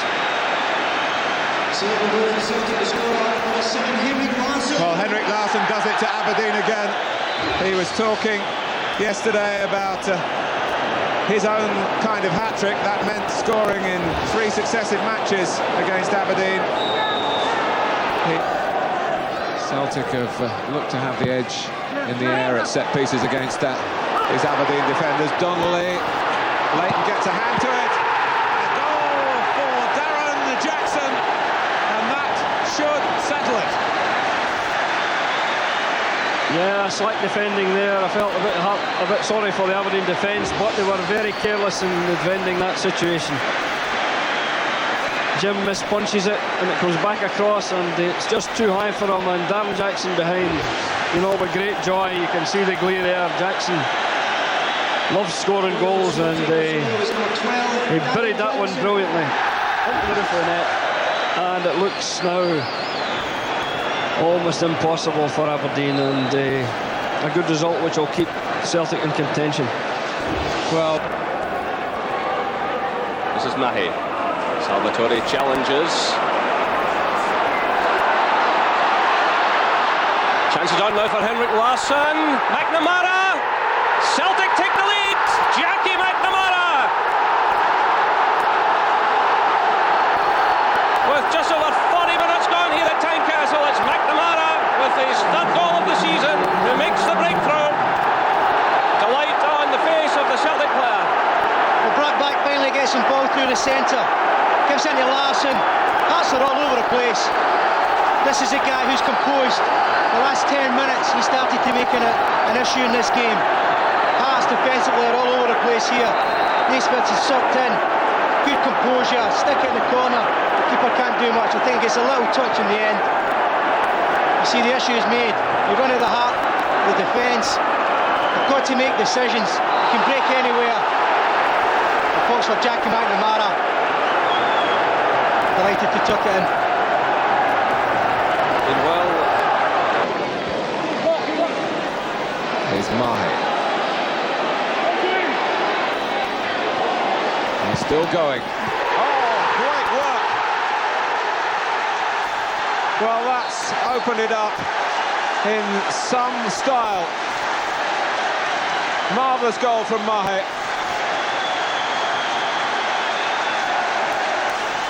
Yeah, a great goal indeed. I think it was his reluctance to use his right foot that made it for him, but I don't think he should ever have been allowed to get back onto that left foot, the dangerous left foot that he's got, and he fairly whipped that into the back of the net from quite a tight angle. But wonderful play by Mahi. A bit of slack defending, I've got to say, from Dunfermline, who have defended exceptionally well throughout the match.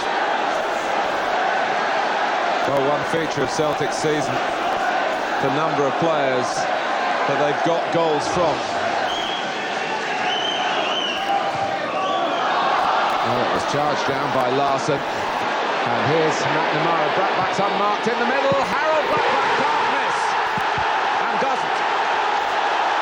And Celtic feel that will be taking them through this difficult tie. And Harold Brackback, the sort of opportunity you dream about when goals are hard to come by. Yeah, magnificent play from Larsson there, and a good pass out to Jackie McNamara. Harold Brackback delayed his run to ensure he was onside, and finished very well indeed. So good play from Larsson, great ball in from Jackie McNamara, and a smashing finish from Harold Brackback. And there's only a quarter of the game left for Dunfermline to find the formula here to deny Celtic what Brackback was celebrating then.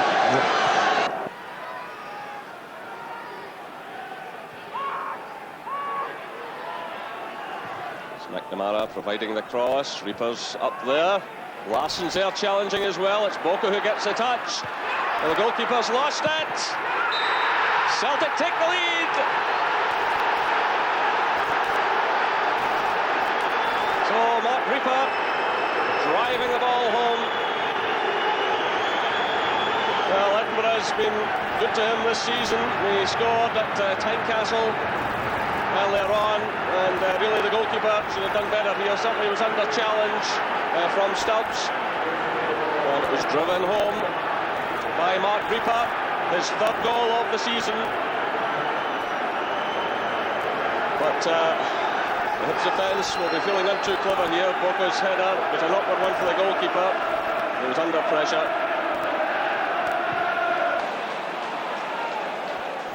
Here's Brackback leaving it to Larsson. Now Brackback sprinting through the middle.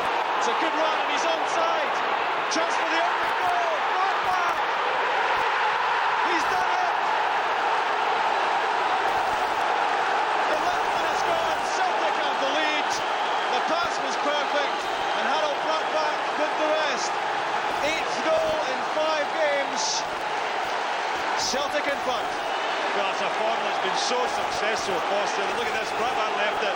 He's onside there, look at the pass, definitely played on. But Peterson, he's through there at 1-1. Now his confidence is there. This is what he should have been doing earlier when he came to the club. But he's got all the confidence in the world. Lovely skill to round the big people like Dykstra. That's not easy. Takes his time, but look at the pass there. Knows exactly where he wants it. These runs he makes forward are tremendous. Goes pretty wide, but he's got the pace, the control, and the skill to put that away. That comes at the end of a very good spell for Dundee, as you have to say. They're right in the game, forcing.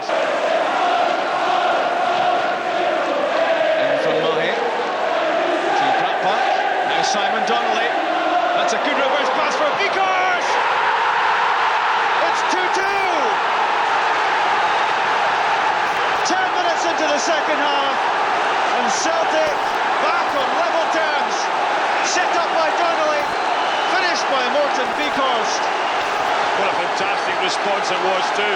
I think Simon Donnelly does brilliant here. Look at his vision, slipping that little ball into Vikhorst. It's a good finish, slipped through the legs of the keeper, it has to be said. But it's all about Donnelly's pass there. Vikhorst in a good position to take possession of it there. Gets beyond the Dundee United defence, but you have to give Celtic a lot of credit there. It's a break back very, very quickly. You go 2-1 down and come back into the other. Great response from them, not giving up at all. And from Burley, United win it back. And a delayed whistle there from Kenny Clark. Free kick quickly taken by Celtic. Here's Brackback, a chance for Celtic right at the end. The pass a bit wide for Larsson, but back in for Brackback! Again on Benny Peterson! And right to the death inside stoppage time! An on goal from Peterson surely puts Celtic in the semi-finals of the Cup. Well, it was all about the quick free kick there, actually, Rob. That's what turned it around. The foul was in the Celtic half. Mark Millen quickly played in Brackback, knocks the ball a little bit wide. You have to give Larsson credit. He fires it in first time here. I feel sorry for Peterson. Look, didn't see it coming. He probably thinks that Dykstra's going to get that there, and it just breaks off him into the net. An unfortunate way to lose any game, you have to say, if that turns out to the winner. Look, Peterson doesn't know anything about it here, and the ball strikes him and goes in. But really, you have to say, give credit to Celtic for the quick free kick, because that's what made it all happen there, getting the ball down and playing that quickly. United, the former Motherwell player. Bowman has a little look around there. And certainly the pass put Zetterland under pressure. It's returned now by Mahe. This is Vikhorst. Twisting and turning, doing well to get in the cross. It falls for Simon Donnelly! 1-0 Celtic. 27 minutes gone here, and a vital goal from Simon Donnelly. Well, the cross came in from Vikhorst, a little touch on there, and this is a superb finish right across the goalkeeper. Simon Donnelly, his 12th goal of the season. It's his third against Dundee United. A nice little touch on there by Bradback. Beautifully executed. Great finish. A slack play from Dave Bowman in midfield that gave Celtic the opportunity. Eventually it was Zetterlund's mistake, but Dundee United had caused their own downfall there. Played across now to Lambert. Drops from Mahe. That's a penalty, surely. The foul there by Rowson on Mahe. Well, there's no doubt about this one. He just rushed into the challenge. So a penalty to Celtic in stoppage time in this first half. Can Burnley get his 12th goal of the season? He can. 2 minutes of stoppage time in this first half, and Craig Burnley gives Celtic the lead in this vital match here at Pittodrie. The Celtic fans celebrate. And he put this one away, Camley, sending the keeper the wrong way.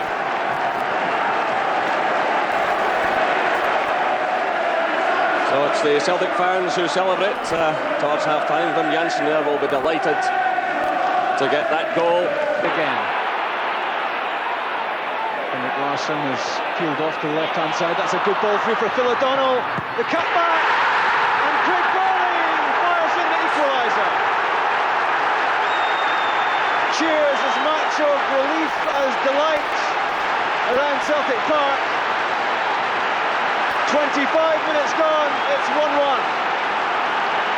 Craig Burley's 14th goal of the season, Tom Boyd involved. The pass was a good one, and Phil O'Donnell's cutback touched away by Craig Burley.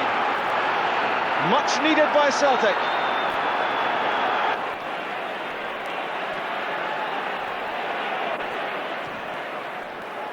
Lofted in by Stubbs, controlled on the chest of Larsson. It's Craig Burley! What a strike by Burley! 2 for him, 15 for the season, and what a contender this is for Player of the Year.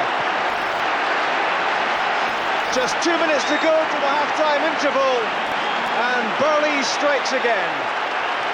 Again, Celtic using the long ball, but it worked here, chested down by Larsson, and the shot rifled away from Woods.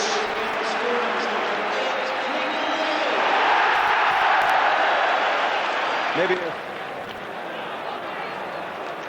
rolls it for Burley. Larsson, Burley again. This is good build-up from Celtic. And Darren Jackson and Simon Donnelly. That's number 3 for Celtic. And it was so easy. 4 minutes of the second half gone. The Celtic substitutes join in the celebrations. And Celtic now appear to be cruising. This was good passing, good movement, good awareness, good vision. And when it was knocked back by Jackson, good finish by Simon Donnelly. His 14th goal of the season, but this only his 28th start. And that will do him no harm whatsoever in terms of Scotland and the World Cup. Held well by Coyne, but short with the pass. In came Craig Burley, gets it back from Larsson. Good pass for Simon Donnelly! Donnelly second, and Celtic's fourth. 17 minutes of the second half gone.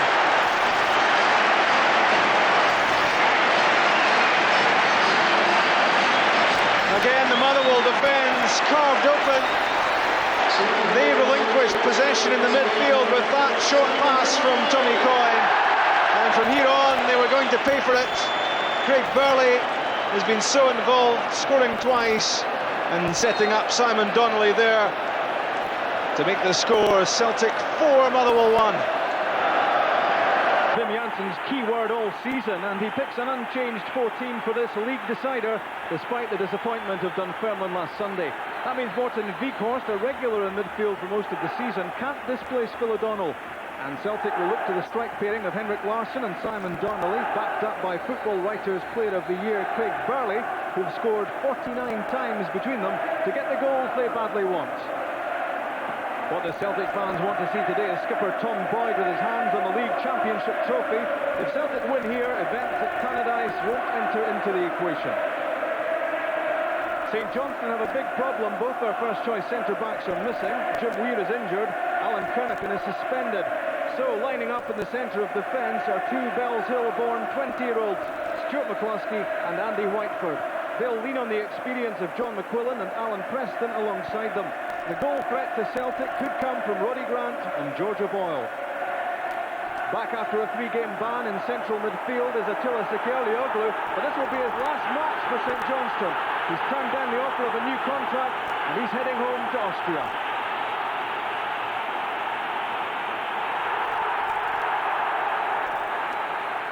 For a high-tension match, the referee is Kenny Clark. St Johnstone start the match. So much of the pre-game publicity has been about Celtic and Rangers and this dramatic end to the championship race, but they're certainly not here to make up the numbers. There's a big bonus on hand for them and a big incentive as well in the prospect of European football next season. But Celtic will want to mean business. They've won only 2 of their last 6 league games. It's been a stuttering end to the campaign. They'll feel that they should have had this championship gift wrapped already. Controlled by Henrik Larsson and flicked on for Simon Donnelly. Time for Main, not the best of clearances. Picked up by Paul Lambert, now Henrik Larsson. Donnelly's alongside him. Larsson lining up for the shot! What a start for Celtic! 2 minutes gone, and Larsson makes the breakthrough. Henrik Larsson's 19th goal of the season, but it's only his 2nd in the last 12 games, and that will settle the Celtic nerves. Powerfully struck, it was curling and dipping as well. Alan Main could only watch as the shot exploded in the net behind him. And there's a jubilant reaction on trackside from Wim Jansen. It must be difficult for the players to hear themselves talking to each other, such as the din around Celtic Park. What a start for these Celtic supporters. The top of Mark Reaper's head. Now Lee Jenkinson got the ball through the legs of Tom Boyd, but slipped as he did so. Boyd's looking for a possible pass, waiting for the McNamara run. It's a good pass. In for Harold Blackback! He's done it! Harold Blackback scores the goal, which may well give Celtic the title. He's been much maligned since he came here. He's had an awful lot to prove. Maybe that's the perfect answer. 28 minutes of the second half gone. A sweeping move downfield. The Boyd pass. First time in from McNamara.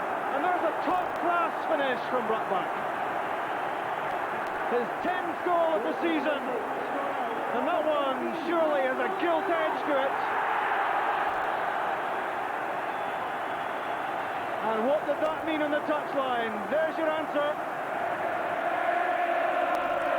Celtic Park is almost literally bouncing at the moment as the Celtic supporters sing and dance.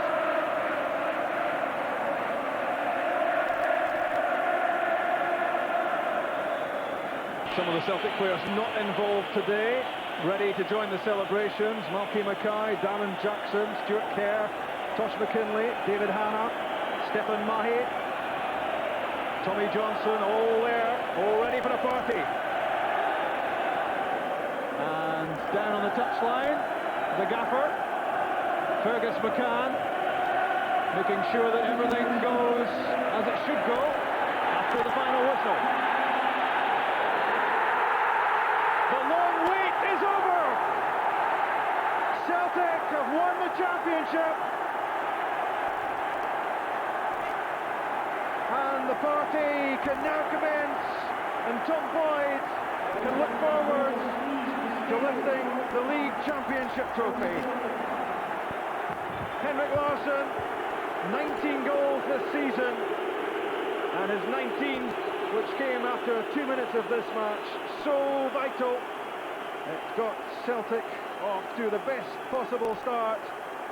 And here's how the head coach and his assistant greeted that final whistle. Wim Jansen, the first foreign coach to lead a team to the Scottish League Championship. Some concern here for Celtic stewards about supporters getting onto the pitch, but nothing will surely get in the way of this championship party. Harold Brattbakk scored the goal after 28 minutes of the second half, which finally made Wim Jansen, the Celtic players and the Celtic supporters believe that the title was theirs. Until then, what was happening at Tannadice between Dundee United and Rangers might well have been a factor, but at that point it didn't matter anymore, and Celtic were on their way to championship glory. And the result, which makes all the celebration possible at Celtic Park this afternoon. Celtic 2, St Johnstone 0. And as the Celtic fans roared their delight, the championship trophy was already on its way from the BBC under police escort. It had been 10 long years since green and white ribbons had last been tied to its handles, and the delighted Celtic fans could hardly wait to see it presented.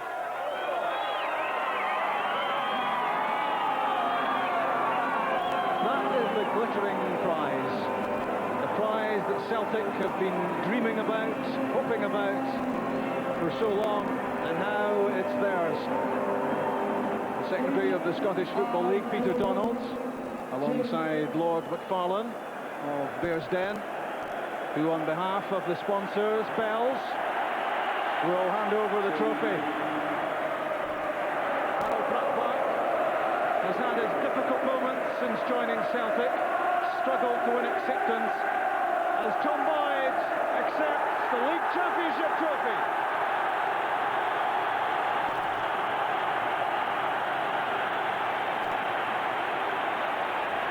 The cheers ring round Celtic Park. It's passed along the line.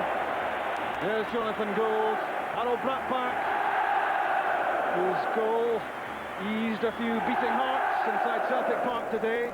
There's Rico Ononi, a big smacker for the trophy. Stefan Mahe, who will return to the lineup next season, I'm sure, after injury brought this season to a premature end. There's Paul Lambert, steadiness at the heart of the midfield. Phil O'Donnell wouldn't have dreamed a few months back that he would have been part of this. Mark Reaper, who's given so much solidity to the heart of the back four, alongside Alan Stubbs. Morton Weghorst lost his place in recent weeks in the starting lineup. Jackie McNamara, Players' Player of the Year. Craig Barley, the Football Writers' Player of the Year. Darren Jackson, with that worrying illness, brain operation earlier in the season, loving the moment. David Hanna, Malky Mackay, Stuart Kerr, everyone a part of this. Simon Donnelly, 16 goals from him this season. Reggie Blinker back on the first team scene after slipping to the edges. Henrik Larsson, what a player he's been, and Josh McKinley. And finally, Murdo McLeod, a new success as a player with Celtic. And look at the young faces around the ground, glorifying in this moment of success. When you have to wait a long time for glory, the moment tastes a whole lot sweeter. These Celtic fans who have had to look on as Rangers have collected trophy after trophy, they now hope that this can launch Tom Boyd and their team onto even greater moments of success.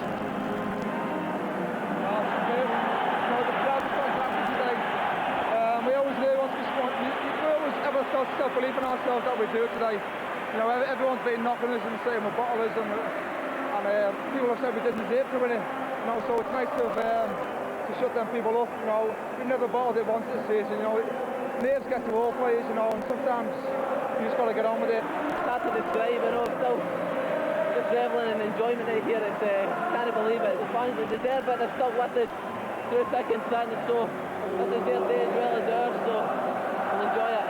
We had to do it here, so we did it today, and I think we played good today. A little bit nervous in the between, but that's normal. How much credit goes down to Wim Jansen, the manager? He's been building a tremendous side, I think.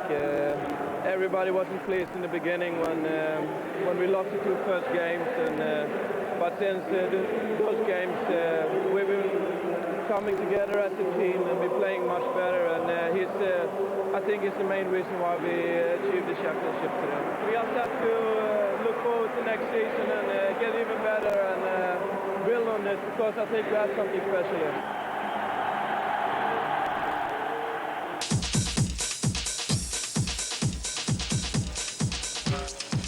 Destiny calling at Celtic Park, and Wim Jansen kept faith with 11 men who took the field against Dunfermline last Sunday. The substitutes bench also had a part to play over the season, and more specifically in this match. St Johnstone had the chance to spoil the party, and there's no doubt George O'Boyle was the danger man in the Saints' attack.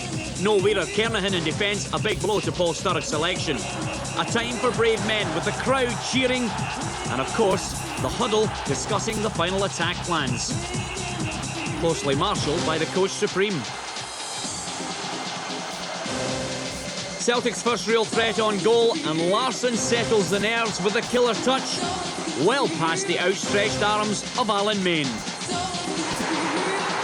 It's 1-0 after only 3 minutes. The stadium erupts as they hail the hero. The execution of Henrik Larsson's shot, a joy for the Celtic fans who managed to get a ticket. The coach ever so slightly happy as well. The Celtic supporters will probably never tire of seeing this one again and again, as thoughts of a weekend party seem a reality. In search of a second which would put the game beyond any doubt and would cast off the need to listen to events elsewhere. Larsson on his way, but the replica finish of an earlier season goal against Dundee United was not to be. A chance gone as Henrik prays he'll have another opportunity later. It's all Celtic, and Donnelly's effort may well have been goal-bound had it not been for the slightest of touches from Saints defender McCluskey. O'Donnell, Reaper, Larsson, and then Stubbs, all pushing for the second, but still the finish evades them. The longer the game went on, the Celtic fans knew there'd be a chance for the Saints to snatch an equaliser. McQuillan's cross, O'Boyle free inside the box. At this stage, the nerves jangling and the fans gasping at what seemed a harmless cross. Half-time and one man who knows how to win in style, world snooker champion John Higgins. It may well have been a sign of things to come as the fans showed their appreciation to a fellow supporter of the hoops. In contrast, this man has the hopes of the nation on his shoulders for this summer's World Cup. Now, where do I play Burley and McNamara? Back on the field, Celtic still holding a slender 1-goal advantage. Great save from Alan Main. Donnelly denied a second for Celtic. The coach is worried. The managing director is like so many others, kicking every ball. Cometh the man, cometh the hour. Harold on. It's time to set the record straight.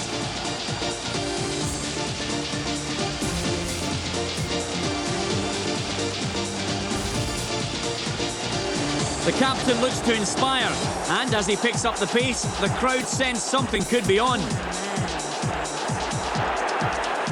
McNamara's pace has beaten the Saints' back line, and coming like a train from the middle is Bradford. 2-0 to Celtic, and it's time to celebrate.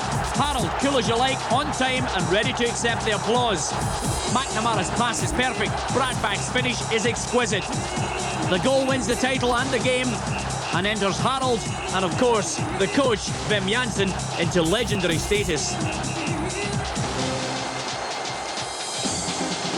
Main with no chance as Harold shows why he was bought in the first place. Telly Savalas, eat your heart out as the fans no longer need their trannies.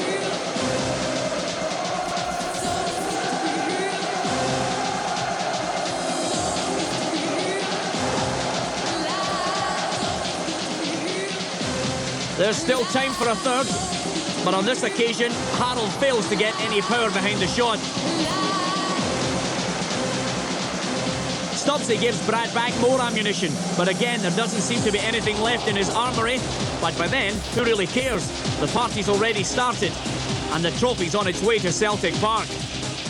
Champions with a 2-0 win.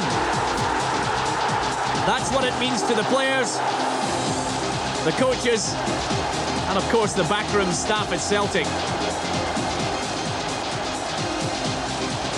The Field of Dreams has been delivered, and the fans are now in full flow.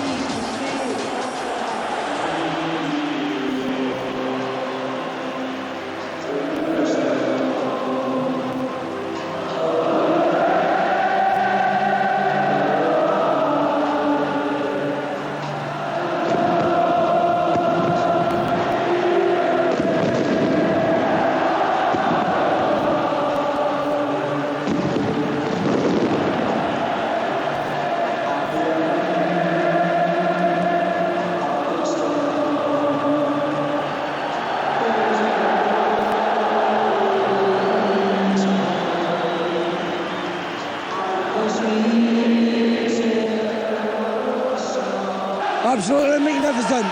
We've worked hard all season, and to actually come here today, great achievement. What would you say about your players? Oh, they did everything they can, not only today but the whole season. I'm very happy with them. And what about these supporters? Yeah, I can imagine if you a long time you didn't win, you see what happened now. This is great. Fortunately for myself, I've had a good season. The team's had a good season. They can't ask for any more Champions League football next season. But we'll just enjoy these scenes at the moment, and I've no doubt we'll have a few lagers over the next couple of weeks. We've struggled half this all year. I've been here half the season, but I'm delighted. We achieved what we wanted, and this is incredible. Was there any stage in the game where you felt as if the lads were getting a wee bit nervous about it all? No. This is what it means to me, all the supporters here. They've been getting uptight all week. To be honest, I think so, some of us, but we came out on the day that it needed to be done, and we did it. If anybody had said to you well over a year ago that you'd be celebrating in the Premier League, would you have believed them? No, I told them to sod off.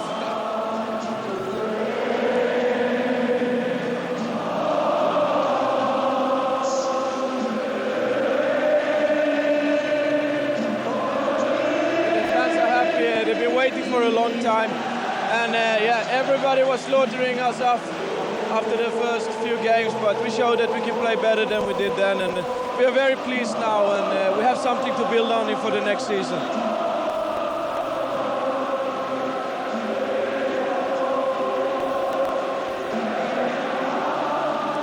It's shut a lot of people up, you know. We've been called bottlers, we've been called everything in the last couple of weeks, but you know what I mean, it's nice to have done it. This is the best. They say it's the same as a European Cup final for me, but for me winning a medal or a trophy is irrelevant for the people. That's for them. That's for them. You've been some career boy. I think I'm going to retire now. I have two children. I was lucky enough to have a wee daughter on Wednesday, and this is for me. I'm going to finish. I retire from football. You're going to retire? I don't think so. No, there's more. Hopefully there's more, but I'm actually delighted for the people and the club as a whole. It's the best.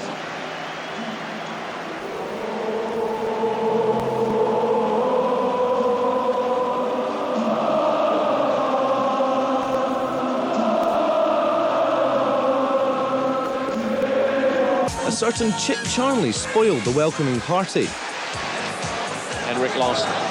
Oh, given away. It's Chip Charnley. What a hit! What a fantastic goal! Chip Charnley, one-time Celtic fan, has hit a devastating blow. And it could mean a losing start to the season for the Glasgow Giants, but just look at the hip celebrations. Perhaps it was opening night nerves, but if it was, then defeat to Dunfermline the following week showed a lack of any decent rehearsals. Victory over Premier League new boy St Johnstone did restore some credibility, but at the end of August things were looking bleak. Prospects were looking slightly better for the club in Europe, though, with a 7-5 aggregate victory over Austrian club FC Tyrrell, a win that would set up an historic Battle of Britain tie with Liverpool. They were also making good progress in the Coca-Cola Cup. A 1-0 extra time defeat of St Johnstone, securing their place in the quarter-finals.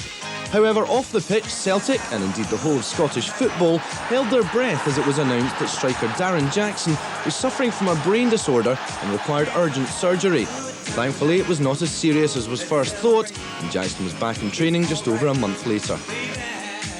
September saw the beginning of an upturn in Celtic's league fortunes. Defeats of Motherwell after a shaky start, Aberdeen and Dundee United saw the club back in contention in 4th place, with the early pace-setters being Hearts. They also made more good progress in the Coca-Cola Cup, a 1-0 defeat of Motherwell winning them a place in the semi-finals. But the club's European dream came to an end. Despite an impressive 2-2 draw with Liverpool at Celtic Park, a 0-0 draw at Anfield saw them crash out of the UEFA Cup on the away goals rule. September also saw more new arrivals at the club. Willie McStay was confirmed as youth coach and Eric Black as development manager. And Danish international defender Mark Rieper became the 7th new signing of the season, joining from English Premiership club West Ham. October continued in much the same vein. Victories over Kilmarnock, Hearts and St Johnstone saw the club sitting joint top of the Premier League table. And the club secured their place in the first major final of the year, a 1-0 defeat of Dunfermline lining up a final showdown with Dundee United. November proved to be a crucial month for the club. It saw the arrival of the 8th new player in the Janssen era, Borussia Dortmund and Scotland midfielder Paul Lambert joining the ranks after a distinguished career in Germany that included a Champions League winners' medal. It started well on the pitch too, with a 2-0 victory over Dunfermline. But then came the first Old Firm game of the season, and a chance for Wim Janssen's new-look side to prove they could clear the Rangers' hurdle and confirm their title credentials. They didn't manage it. That defeat clearly dented their confidence and, as a result, they were unable to stop Motherwell taking 3 points from them the following week. The tragic death of Princess Diana in August meant that the Old Firm game, scheduled to be played on September the 1st, was rearranged for the 19th of November, giving Celtic an early chance to get their own back on their bitter rivals. They didn't manage a win, but an Alan Stubbs equaliser in the dying seconds would prove vital as the season unfolded.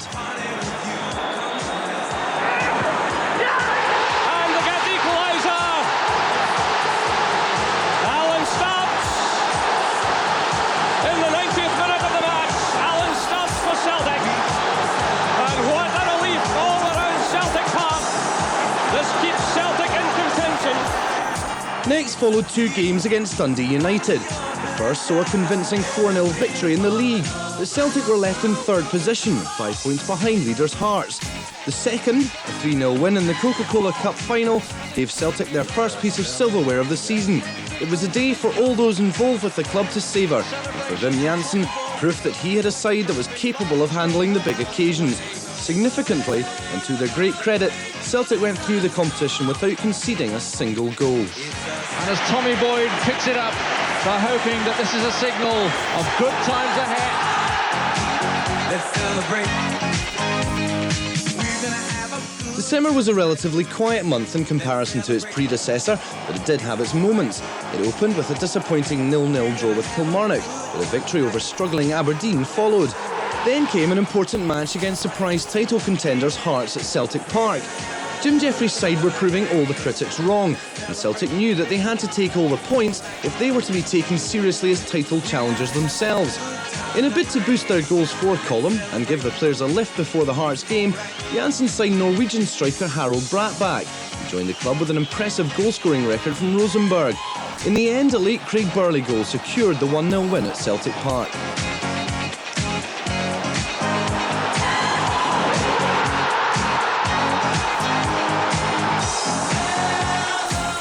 The boys then stuffed 5 past early pace-setters Hibs, before once again spoiling their rhythm with a poor defeat away to St Johnstone.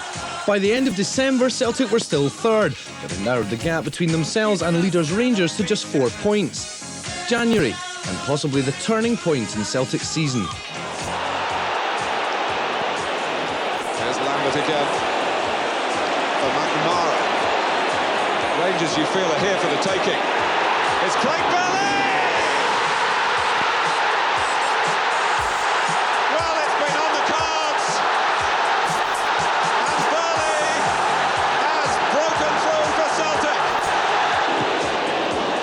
Second run will surely settle it for Celtic. That's Lambert!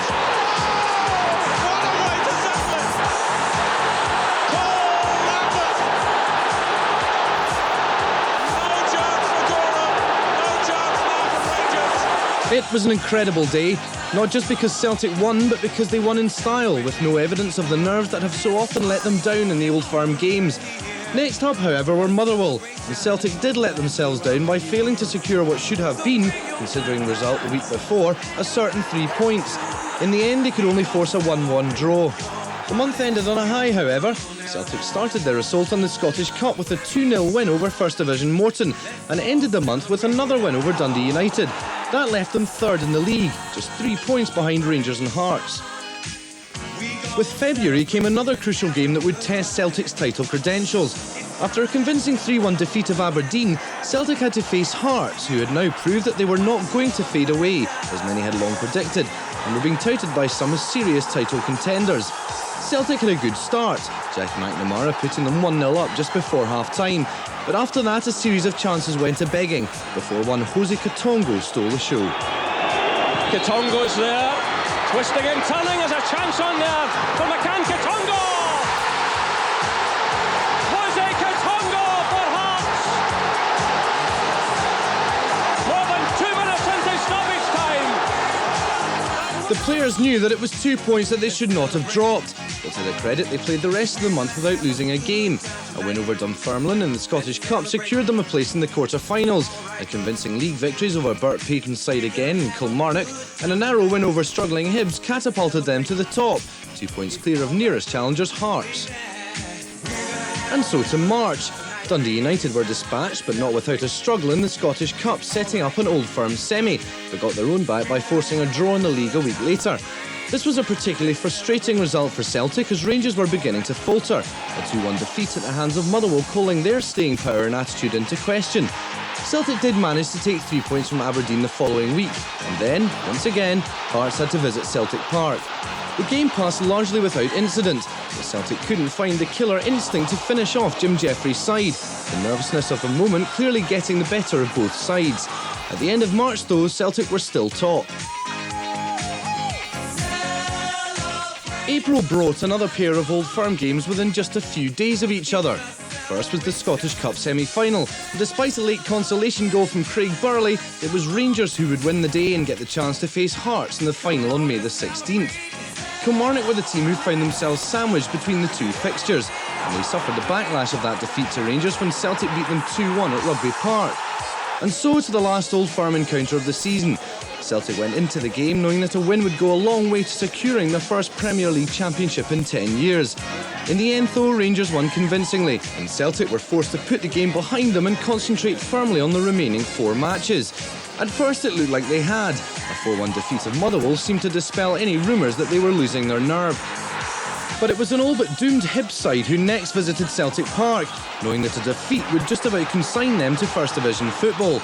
They did just enough to survive for another week, forcing a draw, and Celtic were made to sweat. At the end of the month though, Celtic were still top. The tension was clearly beginning to get to the players. Rangers' 1-0 defeat at the hands of Kilmarnock on May the 3rd meant that Celtic had only to beat Dunfermline to win the title. Once again, they let a golden opportunity slip through their fingers. There's O'Donnell. Taken up well by Jensen. There's a run through again. That's it! Celtic have scored!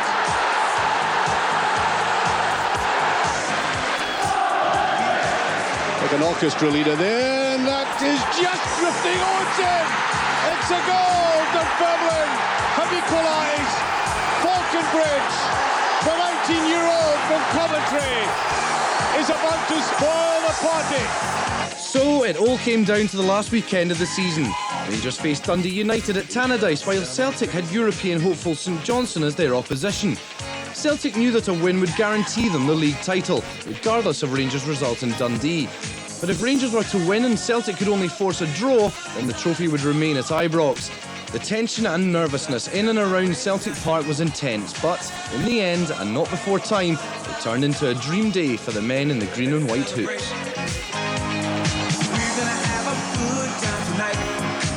Let's celebrate. It's all right. We're gonna have a good time tonight. Let's celebrate. It's all right. We're gonna have a good time tonight. Let's celebrate. It's all right. We're gonna have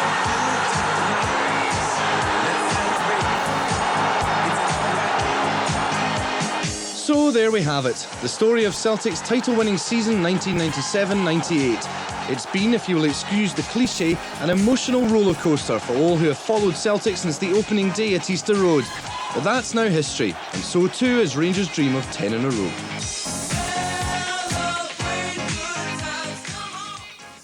Yeah.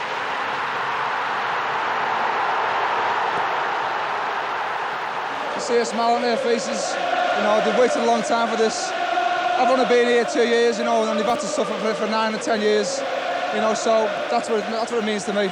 Bridge of sight, trust my eyes and shades of blue, under dreaming skies, to Ichiku Park, that's where I'll be. What did you do there? I got high. What did you feel there? Well, my cry. Somebody tears there. Tell you why.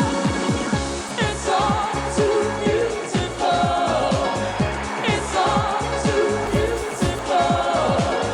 It's all too beautiful. It's all too beautiful.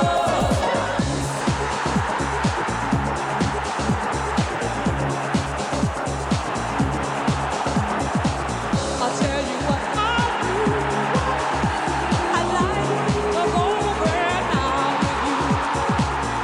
You could miss out school. I know to hear the words of food. What did you do there? I got high. What did you touch there? I touched the sky. My tears there. Tell you why. It's all too beautiful. It's all too beautiful. It's all too beautiful. It's all too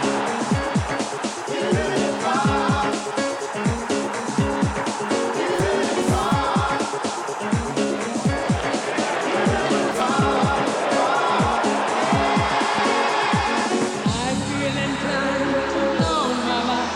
Get my love feet just They all somehow to groove about midnight and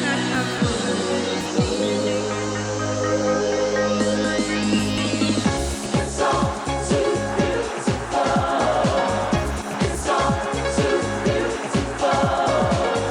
It's all too beautiful.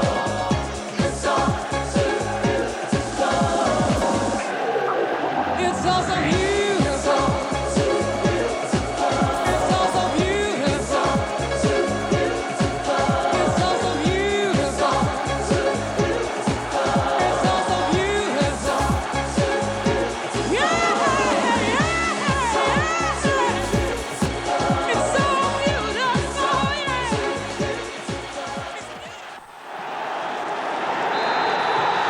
Ready to be unfurled. On behalf of the players and management, A few words from Tom Boyd before Fergus McCann pulls on that cord. And then we'll see the league flag for 97-98. Celtic start the season with a bang. There's the league flag. The last one, which was fluttering above Celtic Park, undoubtedly showing the signs of wear and tear. But there's a crisp new replacement.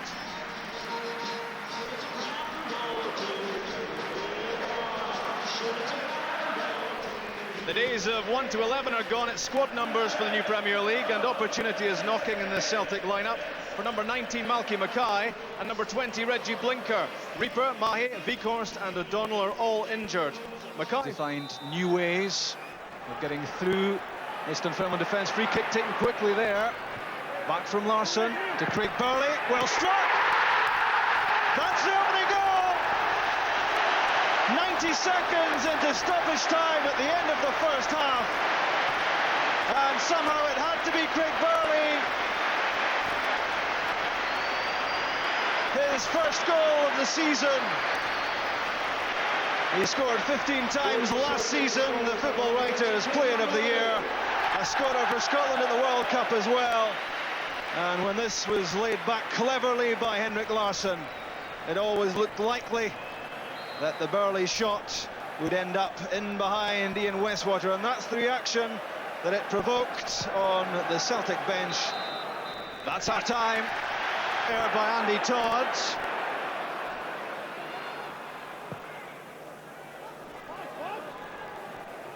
Won by the blonde head of Burley, and again, this time with his foot. Good pass for Simon Donnelly! That's number 2.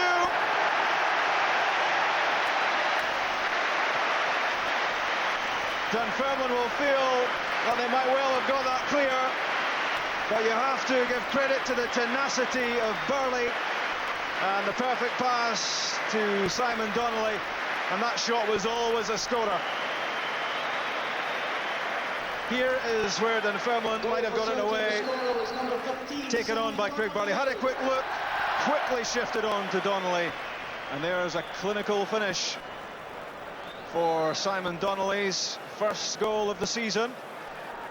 16 last time round. Back from Blinker to Burley. Well-weighted pass for McNamara.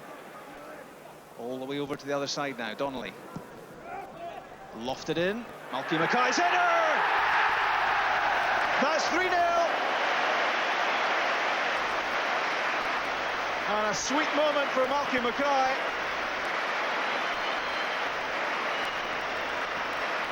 A looping header which beat Westwater after Celtic had tried down the left, then shifted it right. And this well away from Westwater. Hung up in the air for Mackay by Donnelly, and kept his eyes firmly fixed on the ball, Mackay, and directing the header where the goalkeeper couldn't get to it. Now Jackson and Simon Donnelly and Craig Burley. Can this be number 4? It certainly can. 2 goals in less than a minute for Celtic, and that's 4-0.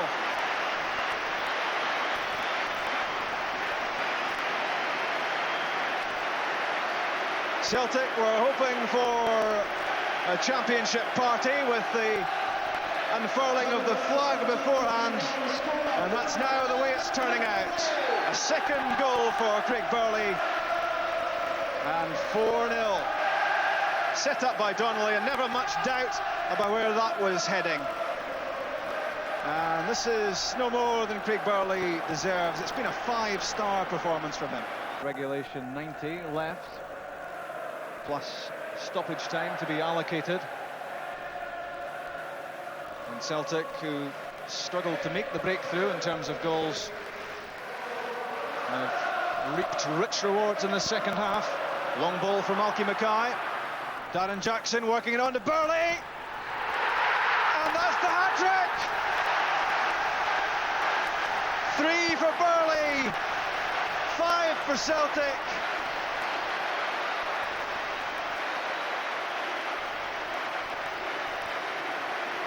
It's polite applause and all very calm down in the dugout. And there's that gap-toothed smile that says Craig Burley is off to a sensational start in the new season. On day 1, a hat-trick set up by Darren Jackson, and I'm sure the injury to Ian Westwater possibly explains why this shot got through. This was one that the goalkeeper would hope to have stopped, but it went under his body and into the net, and who can deny Craig Burley his moment? And the boot of Balikari was too high. Celtic in a hurry to get play on again. Reset. That's an inviting ball for Bratback. Harold Bratback scores. 29 minutes of the first half gone. That even brought Fergus McCann out of his seat. A lot of relief among the Celtic players and supporters, and no one will feel the relief more than Harold Brattbakk. It's only his second goal of the season, and how he needed that. Well set up. Jamie McGowan couldn't make the interception, and the shot across Woods. He got a touch, but he couldn't keep it out. This will surely be the last action of the first half. Paul Lambert thinking about a shot. That's number 2. Superbly struck by Lambert. Jonathan Gould joins the Appreciation Society. It's Paul Lambert's first goal of the season against his old team. Great contact here on the shot from Lambert, and it was struck to an area where Stevie Woods couldn't stop it. Part of the season for Celtic. Simon Donnelly and Rick Larsson. Donnelly again, chance for the opening goal. Simon Donnelly, good finish. Great build-up, and Simon Donnelly knocks in his 4th goal of the season. That's where Donnelly is so effective. Played the 1-2 with Larsson, and what a cool finish that was. Off the outside of the right foot, lifted it over Leighton, and into the top corner. So, 12 and a half minutes of the match gone. Celtic 1, Aberdeen 0.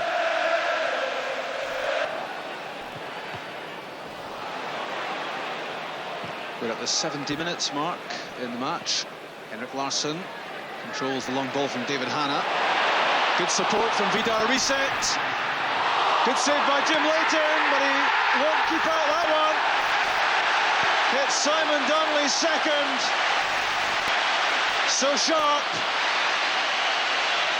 And with 25 minutes of the second half gone, Celtic have a 2-0 lead. Delicate ball played in by Reset. Leighton did well to palm that away. But first to the rebound was Simon Donnelly. And the diving header into the empty net.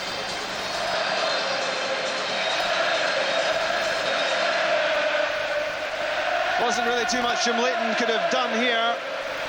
All he could do was push away the cross from Reset, hoping that it wouldn't fall to a Celtic player. It did, and Simon Donnelly makes it 2-0. Good one-touch football by Larsson to Donnelly.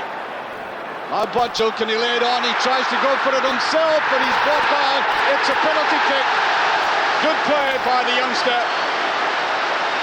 He did very well. At first I thought he might not be able to get away from his marker. Now this shows the quality of the young man. Skipped between the two players, and the late tackle there, inevitably a penalty kick as Hunter gives it away. Well, he's shaking his head in disbelief, but they all do that, don't they? So Henrik Larsson stepping up for this. He's already scored 7 goals this season. That's his 8th. Well, the goalkeeper certainly guessed correctly. 10th minute of the game, Celtic go ahead deservedly. And a great deal of the credit goes not just to this man who put that away, and I'm sure eased the tension, but the youngster, Mark Butchell. Ooh, that was very close to the goalkeeper. Larsson will pick up something like that when defenders make mistakes. That's a neat ball. That's another penalty. And I think there might even be a red card. Well, the calamities are piling up for Dundee. He was a last-line defender. He did make contact. They're reduced to 10 men. And one wonders how a team can pick themselves up from this. Again, the pace of Butchell disturbing that defence. As I said, right from the outset, the young lad looks to have this acceleration which gets beyond last-line defenders like that. And Barry Smith made that contact with him. There it is, 2-0.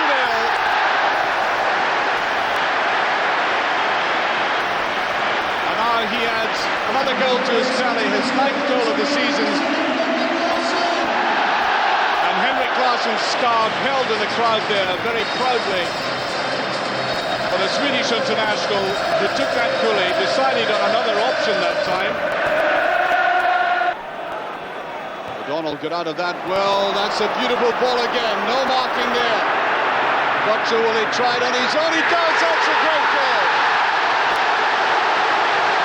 Doesn't he deserve that? He's played a part in the previous 2 goals, and now he takes it himself. Here's a youngster trying to convince people he could stay in his team, and that makes, I think, the best case he could possibly make by putting it in the net. Certainly giving this man plenty service on the left. Butcher's got away, and there it is. Now, that was done so easily. He had plenty time eventually, and that's quality finishing when he gives people the impression that he has plenty of time to turn round, swing away from his marker and put it away.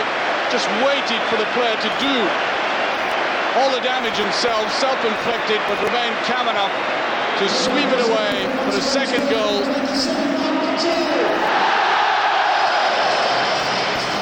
Good movement in the box to get away and get his freedom, matched by that quality finish. Moravcik drifting that in beautifully, and Larsson. Wonderful outside of foot pass by Moravcik, who takes a great deal of credit for the goal, even though Larsson gets his hat-trick. Was in splendid position here. Wonchik, outside of the foot, he takes it with a lot of swerve in it. An immaculate cross. And that simple finish there, although simplicity itself stresses the value of the run and the vision of the Swedish international. Beautiful pass by McKinley, saw that opening, the possibility of it. Donnelly taking the advantage of it, and by McNamara. And there it is, yet beautiful goal by Donnelly. He started it, spread the ball out wide, and finished it himself. And I would make this the goal of the game. Look at the way he runs away off the ball after having pushed it to the right-hand side, then has the temerity to come in right behind the defence and slip it away for number 6.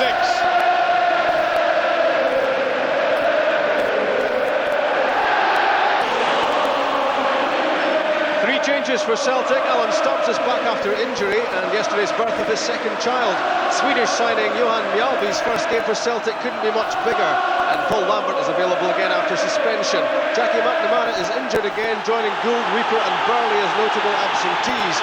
Mjällby and Stubbs will team up together for the first time in central defence in front of on-loan Tony Warner.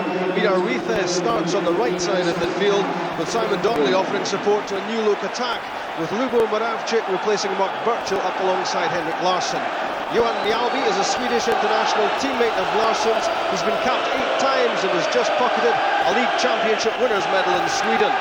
The owner of a World Cup winners' medal makes his first start for Rangers. French international striker Stefan Guivars has already scored twice for his new club. Guivars for Jonathan Johansson is the only change in the Rangers starting lineup. Skipper Lorenzo Amorim is still suspended. 21-year-old Scott Wilson continues in central defence. Arthur Newman takes the captain's armband. Comeback man Gordon Dury is on the bench. As ever, Dick Advocat sends out Rangers in a strict 4-4-2. Antti Niemi keeps the goalkeeper's jersey, with Andreas Kopka's proposed move having fallen through. For Rangers, it's a busy week with the Old Firm match followed by Parma and the League Cup final. Refereeing his 2nd Old Firm match is Willie Young. The 2nd Old Firm match of the season gets underway by Stubbs to O'Donnell. It's a good one by Simon Donnelly. In for Henrik Larsson, and Moravcik! His first goal for Celtic! 12 minutes gone, and Josef Venglas, his fellow Slovakian, leads the applause. A superb finish. And Celtic's decision to push Moravcik up front pays dividends. The left foot shot was perfectly timed and perfectly placed and curled away from Niemi. He threw himself towards it, but he had no chance of keeping this out. A quick break, clever play from Larsson with the dummy, and the clinical finish from Moravcik. And that was the reaction on the Celtic bench. 1-0. Cleared by Perini. It's well won by Alan Stubbs. Tom Boyd is onside. Number 2 for Moravcik. 4 minutes of the second half gone. This so-far match is turning into an unbelievable dream for Lubo Moravcik. Picked out by Boyd, and how good was that header? Niemi was rooted to the spot because it was so far away from him, into the corner. Tom Boyd picked out by that superb pass by Alan Stubbs, pulled it back, and no marking on Moravcik. Celtic 2 up.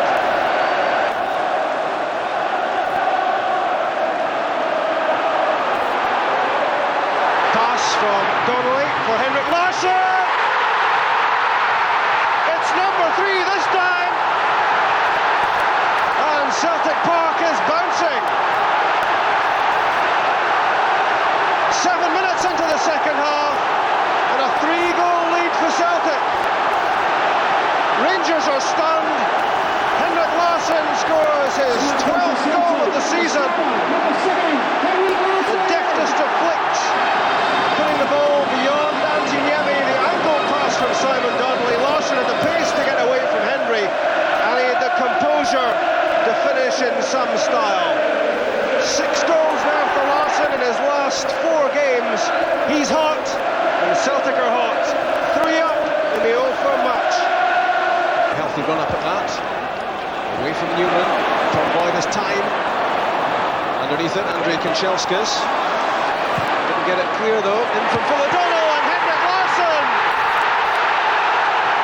2 for Larsson, 2 for Moravcik, 4 for Celtic. 11 minutes now into the second half. An absolutely incredible Old Firm match. 1 goal in the first half already, another 4 inside 11 minutes of the second half. Phil O'Donnell's cross. Henrik Larsson not picked up. And the header was down and away from Niemi. And it's 4-1. Celtic now running away with this. Henrik Larsson's 13th goal of the season. And Josef Venglos is jubilant. Hero, Lubo Moravcik, 2 goals in his first experience of the Old Firm match. And just listen to that reception. Off he goes, and on in his place comes 18-year-old Mark Burchill. Newman with Tony Vidmar racing up ahead of him. Well cut out by Lambert. And some room here for Henrik Larsson. Tom Boyd is getting up in support of him. Burchill is there as well. Here's Mark Burchill. That's number 5. A fairy tale for Mark Burchill. His first taste of the Old Firm match. And his first goal. It's 5-1. Right on 90 minutes. Henrik Larsson carved open the Rangers defence, released the pass at just the right time inside Perini. And what a good finish that was for a teenager. 1 for Burchill, 2 for Larsson, 2 for Moravcik. And it's 5-1 for Celtic. Celtic are back with a bang. Henrik Larsson, another five-star performance from him. 2 goals, taking his season's tally to 13. Joseph Vengwas can permit himself some quiet satisfaction and maybe a private celebration as well, because it's been an outstanding show from Celtic. The return of Alan Stubbs made a difference. The contribution of Henrik Larsson was as ever highly impressive. Tony Warner certainly enjoyed his first experience of the Old Firm match. He wasn't really too troubled, apart from the free kick from Giovanni van Bronckhorst, which ended up behind him. But that was scant consolation for Rangers. Watching the beam-back pictures at Ibrox, the Rangers fans have trudged homeward disconsolate. The honours go to Celtic, 3 Premier points. They narrow the margin between themselves and Rangers to 7, and they give themselves real hope that they now can relaunch their title defence. An incredible scoreline at Celtic Park.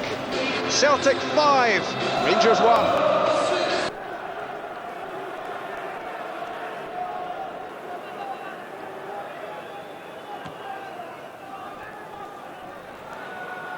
Check, lovely ball inside. Larsson tries to go in. It's there.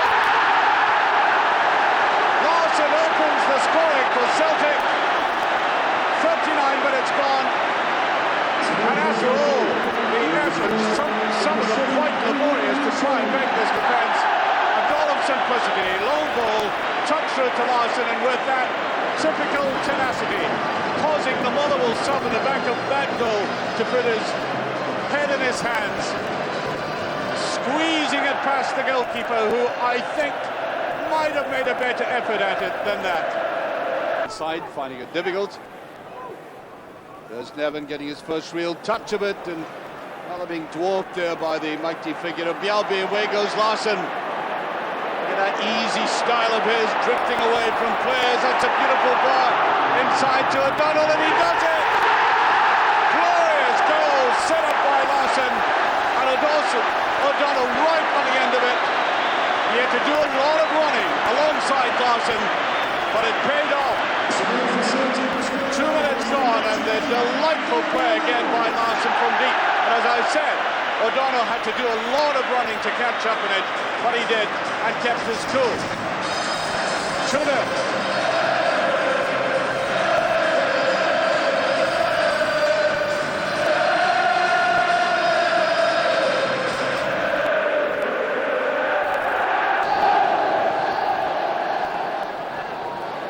Will try to get there, Butchell going for that. And away again, so many Dunfermline defenders in, must be this time, it's in! Henrik Larsson, his 16th goal of the season, and after that constant, incessant pressure, no surprise that the most dangerous player in Scotland nicks it in cleanly. Eventually it had to come, and it did. Little touchback there. Robbie was in for it, and like so often the ball was popped back out, and there he was in that position, and you cannot allow any freedom for a man as lethal as that, and he proved it there. French.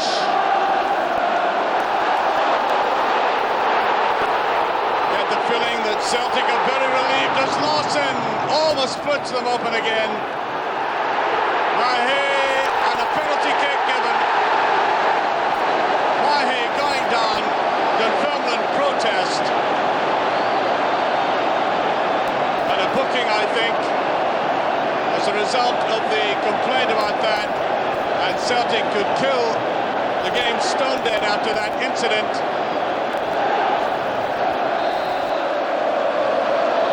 So is this goal number 17? It is. There was hardly any doubt about it, certainly no self-doubt. Complete belief in the way he stepped forward there. Utter confidence. 2-0.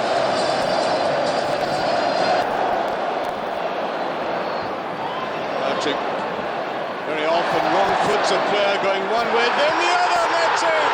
Yobe. The big Swede comes forward, gets a little touch, scoring his first goal for his club, and very deserved for the fact that that amazing header he had earlier on cleared off the line, and this one much more delicate, much more accurate. In it goes as Celtic now go 3 up.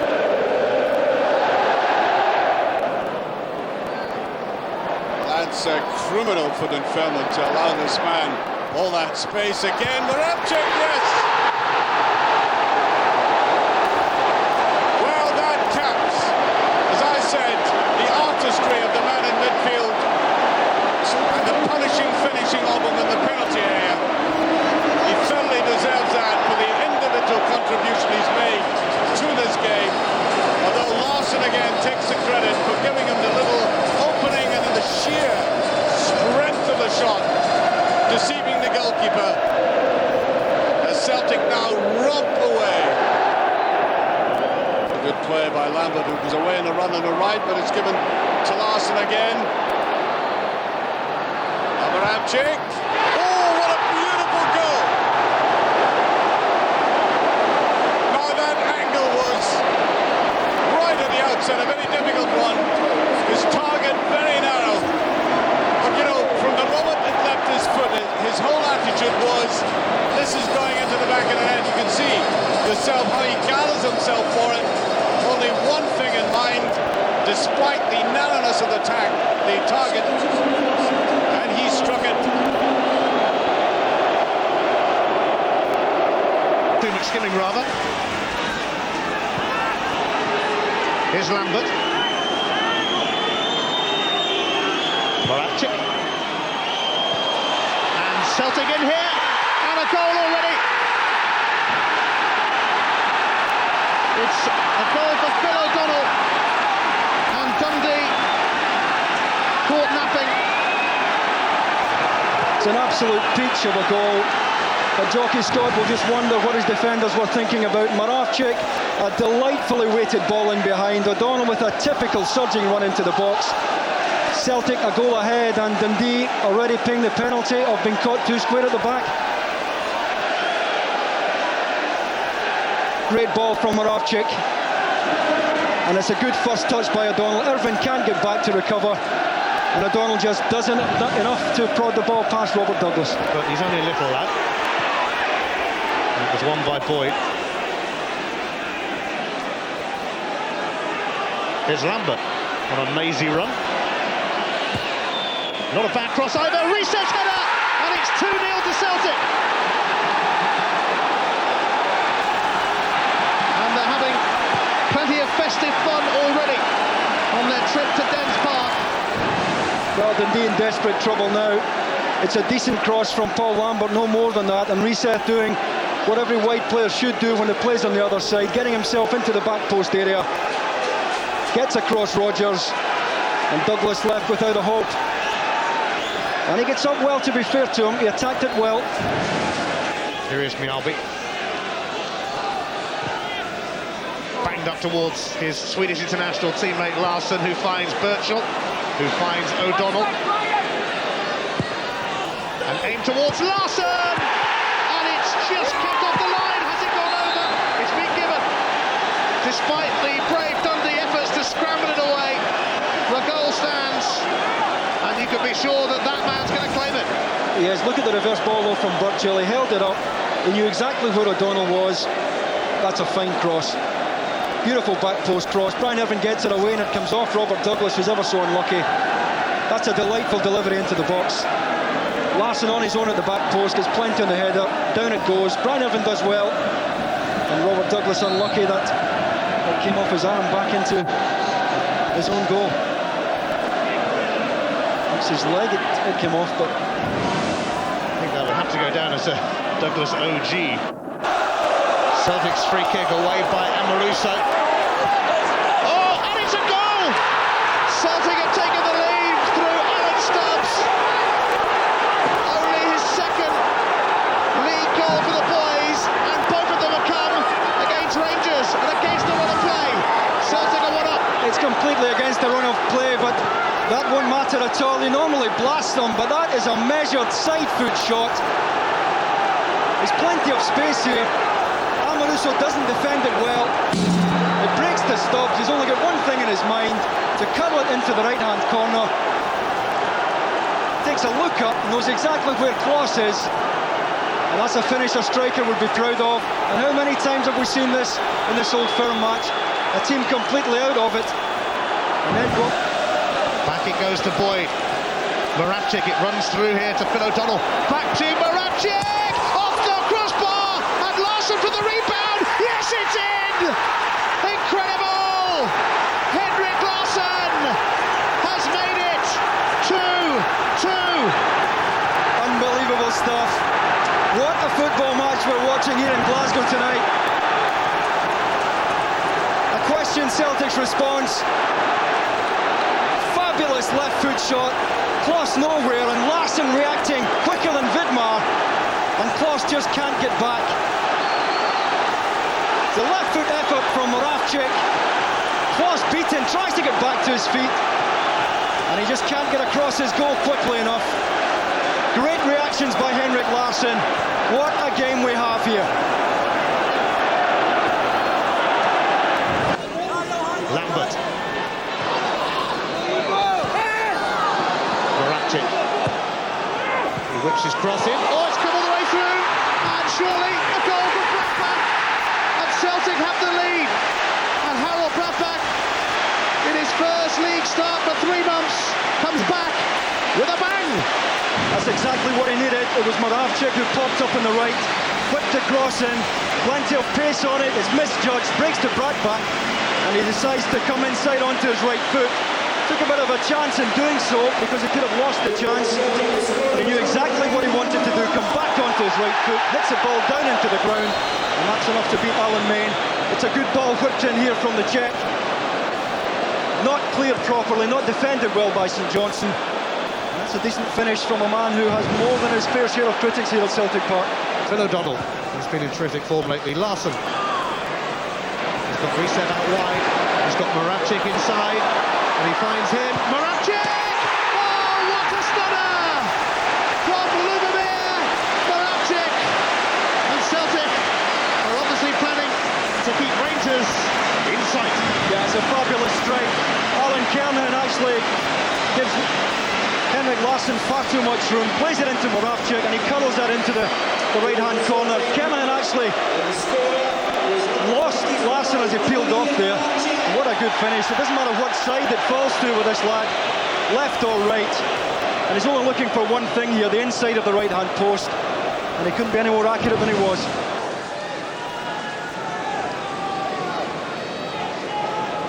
Alan Stubbs. It's a neat pass through to Brathwaite. Here's Brathwaite, he's away! And the leg of Main stopped him, and it comes back to O'Donnell. And again! Oh, this won't go in, will it now? Yes, it will! From Henrik Larsson! What an incredible sequence that was! It's a goal, eventually.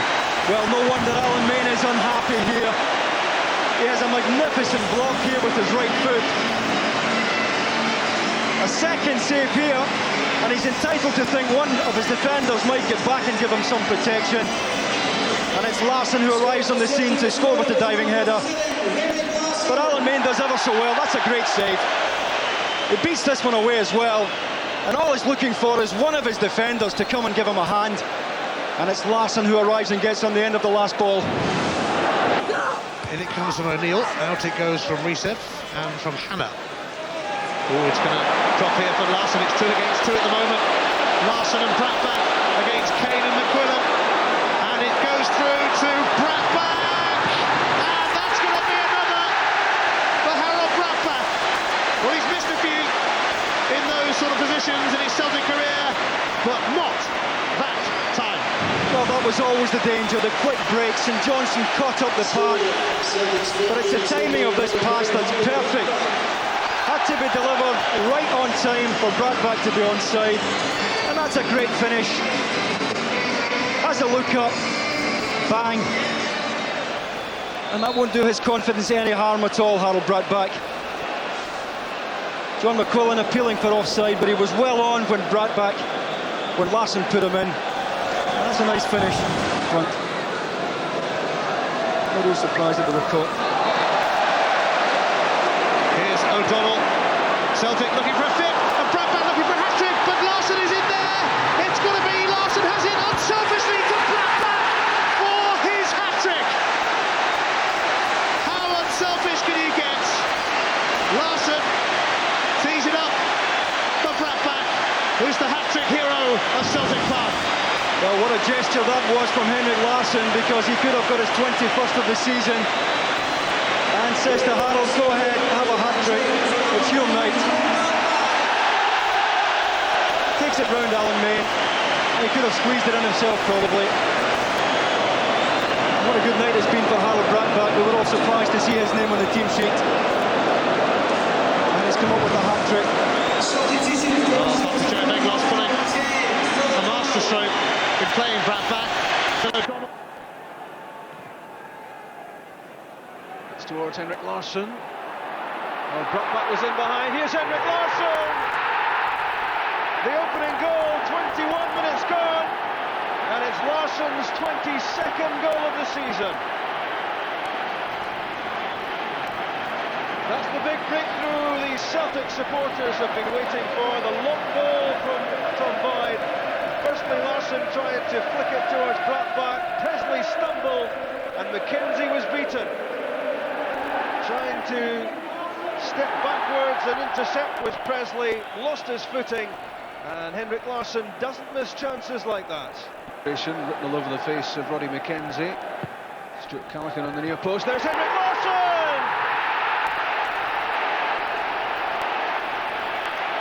2 goals in a few minutes for Henrik Larsson. And the marking from a Hearts point of view here is simply appalling. Delivered by Moravcik, and in the 6-yard box, Henrik Larsson was able to pick his spot. So with 25 minutes gone in the first half, it's now 2 up for Celtic to win possession against Flogel. Lambert opening play out cleverly. Mahi for Henrik Larsson. Now O'Donnell. Penalty kick. As Phil O'Donnell was set to pull the trigger and surely make it 3.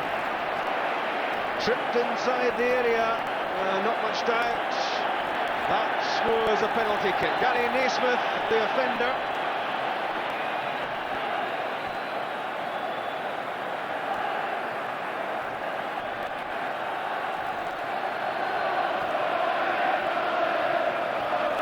Well, there could be only one nomination for penalty taker. He scored twice already.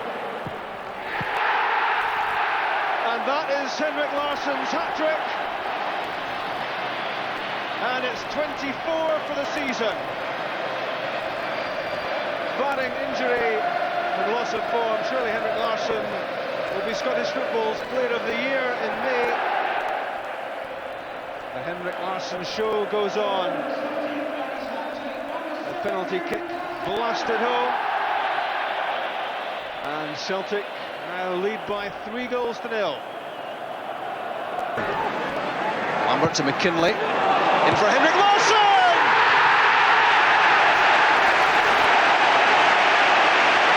Number 25 of the season for Henrik Larsson, so sharp. A well-delivered cross by Tosh McKinley, and Celtic, having had to soak up a fair bit of pressure, now take the lead. 27 minutes gone, and Lee Butler could only watch here as the header bulleted past him. Great delivery here from Tosh McKinley. It was curling away from Andy Todd. It made Henrik Larsson the favourite. 1-0. Chick, very much aware of where Jackie McNamara was. Bradback. McNamara onto the return pass, and penalty kick given. Andy Todd not happy with the decision. The protest waved away by McNamara. A neat 1-2. Andy Todd, though, should have cleared it. Andy Todd reckons that's a soft decision. Eric Martindale had no doubts about it. He pointed immediately towards the penalty spot, and it sets up Henrik Larsson for a chance to take his season's tally to 26.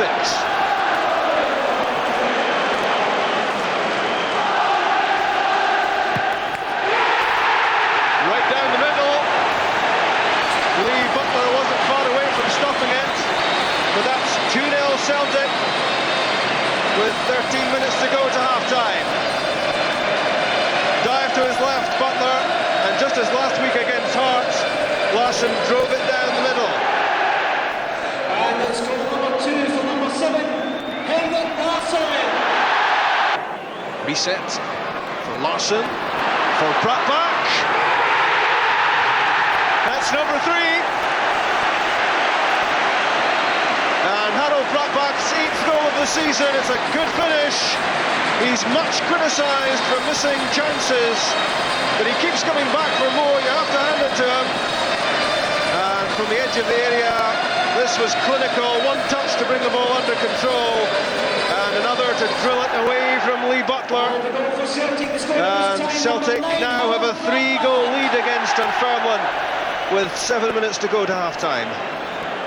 Brattbakk making a good run, trying to keep himself onside. Onside is Henrik Larsson, it must be the hat-trick. And for the second week running, it's a hat-trick for Henrik.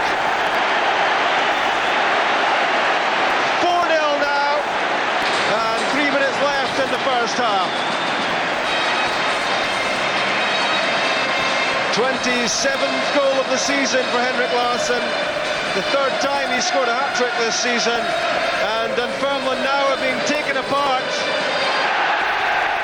Larsson bringing the ball under control, and as Butler came out, the deftest of chips over the keeper and into the net. Hey, and a penalty. Kenny Clark points to the spot. Certainly an excellent run by Mahe. He had to make up about 20 yards to get in there. Now that's very dubious indeed. I must say the Motherwell player made painful efforts not to touch him. Did he get a touch right at the end? That's what the referee thinks.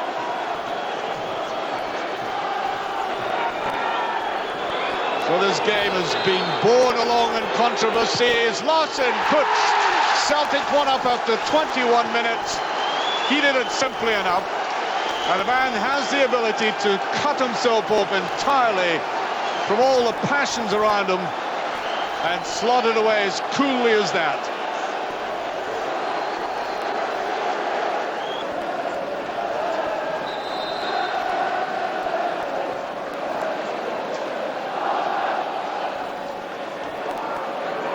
So free kick, rather edgy looking Motherwell defence there. You've really got to form that ball and give Stevie Wood a chance as well, and it's gone in! Moravcik off the post, so you cannot get a more finely judged free kick than that when you've got the edge of the post to aim for, and he did it, and Celtic are back in the lead.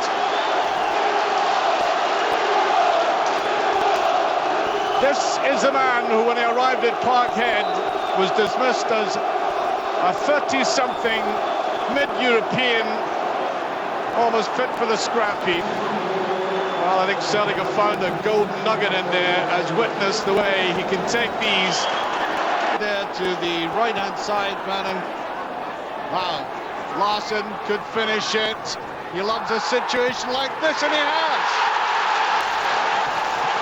3 defenders round him, and with those magical feet of his, he rendered them invisible, and I'm quite sure has now put the game beyond Motherwell. Look at this, 1, 2, 3, indeed 4, and he slips it away straight past Woods.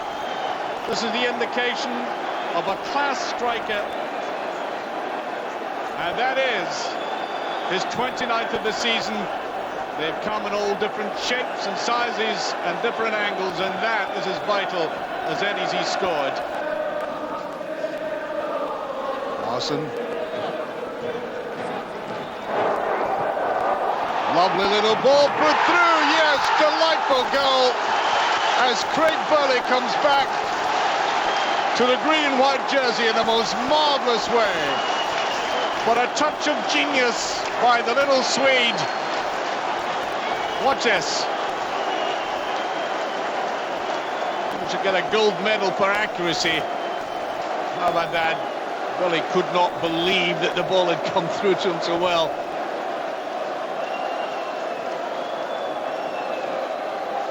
Exquisite. And rammed in. What a run by Larson again. Beautifully nutmegging. And that's it.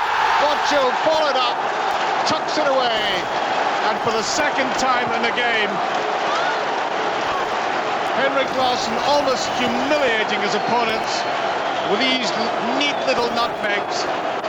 Touches it away there, and they score their fifth goal with the youngster coming in, getting his opportunity late in the game and late in this move. Blinken, I think, was going to miss that and then just tucked away.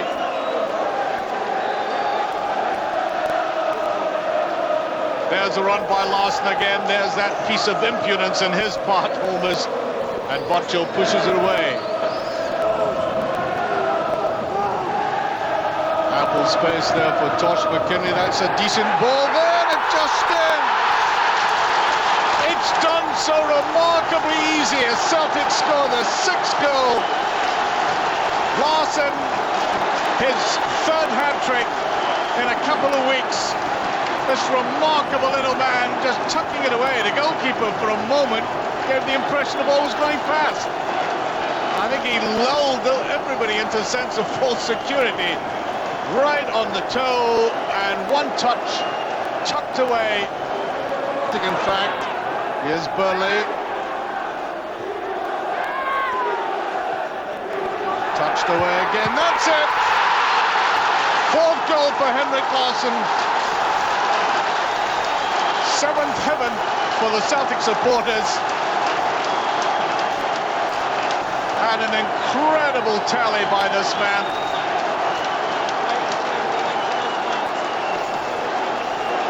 31 goals he's now scored from all angles, as I said.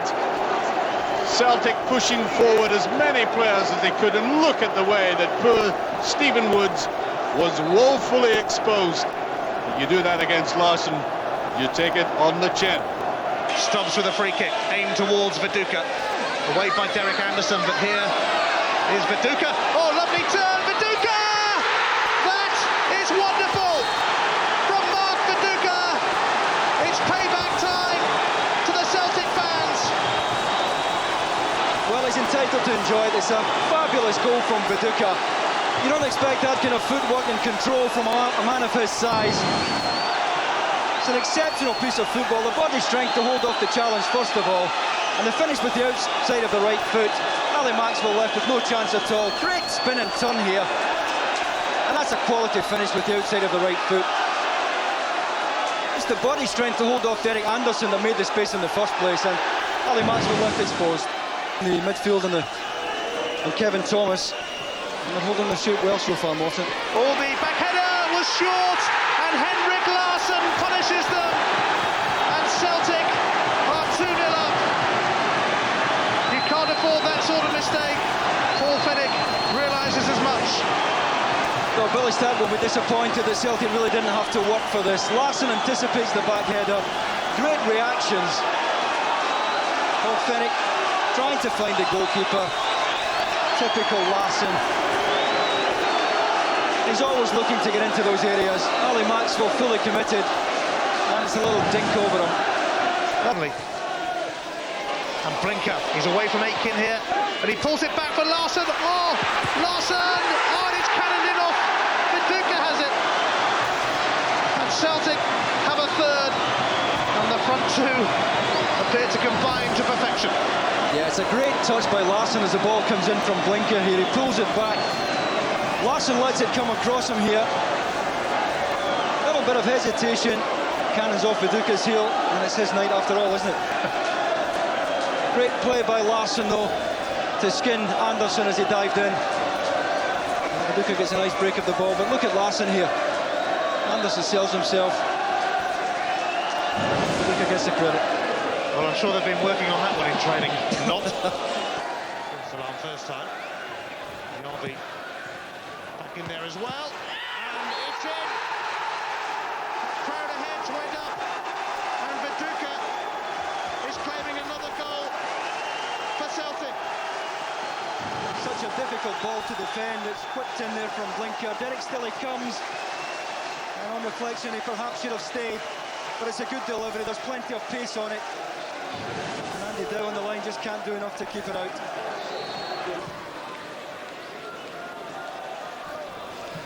On by Viduka. Larsson has Blinker with him. Reggie Blinker off the post. But it's put in by that man again. Viduka at the double. The in jumps Gary Smith, gets a great touch on it.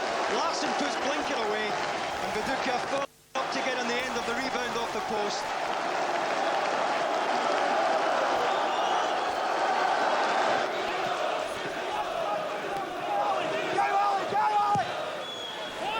Comes another cross now, and this time it's a goal for Henrik Larsson. He was not to be denied after all. It's number 34 of the season for the Super Swede. Good ball in from Tosh McKinley, it's swinging away from Derek Stilley. And there's plenty of power on the header. Good ball in from Tosh McKinley. And Larsson gets up well. Larsson. Burley, you'd fancy Celtic maybe to get a few more, and they certainly fancy it at the moment.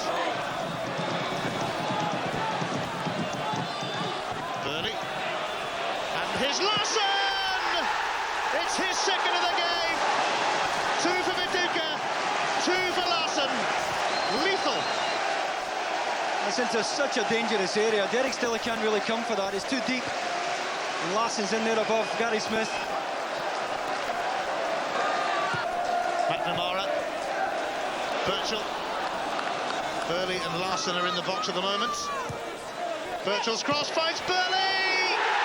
It's number 5! He was being shot down here by Gary Smith as the ball comes in.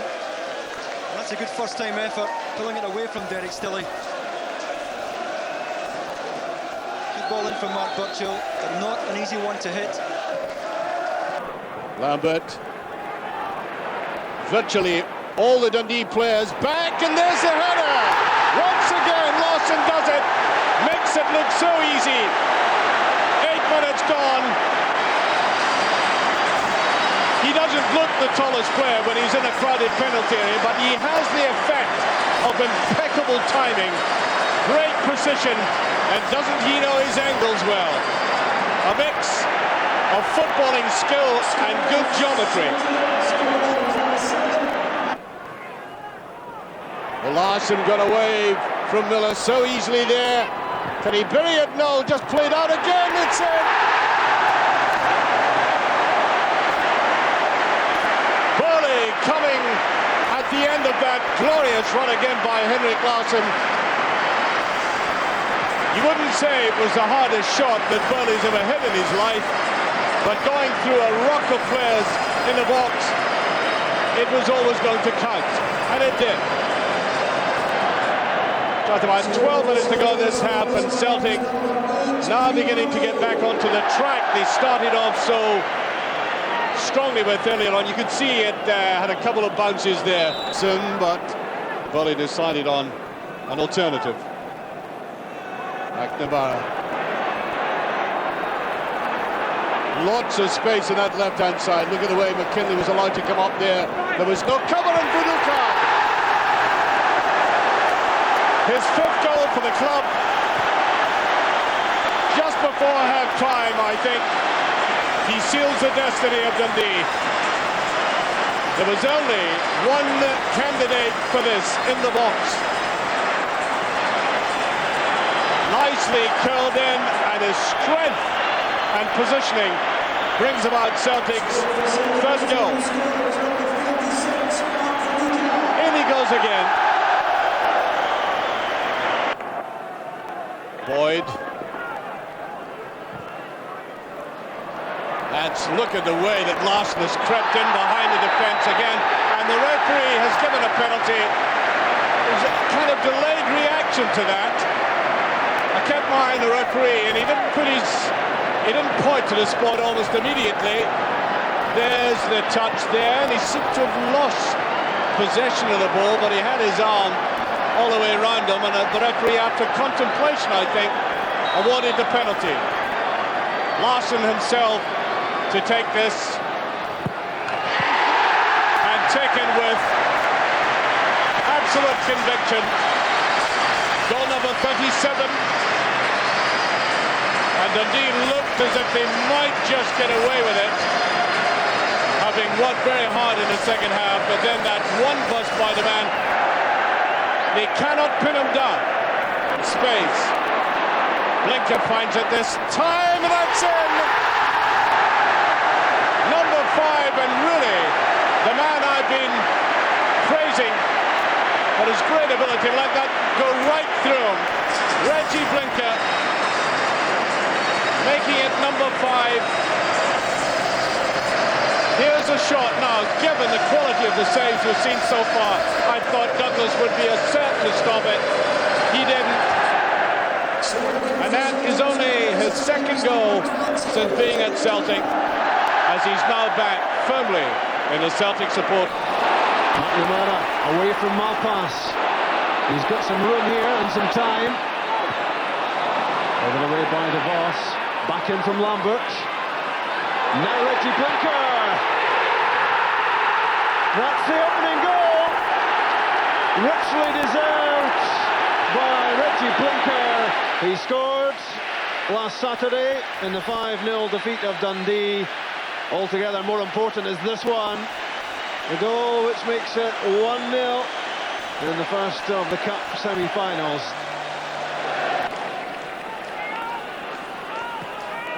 Anoni for Viduka, onside. He scored this time. Mark Viduka.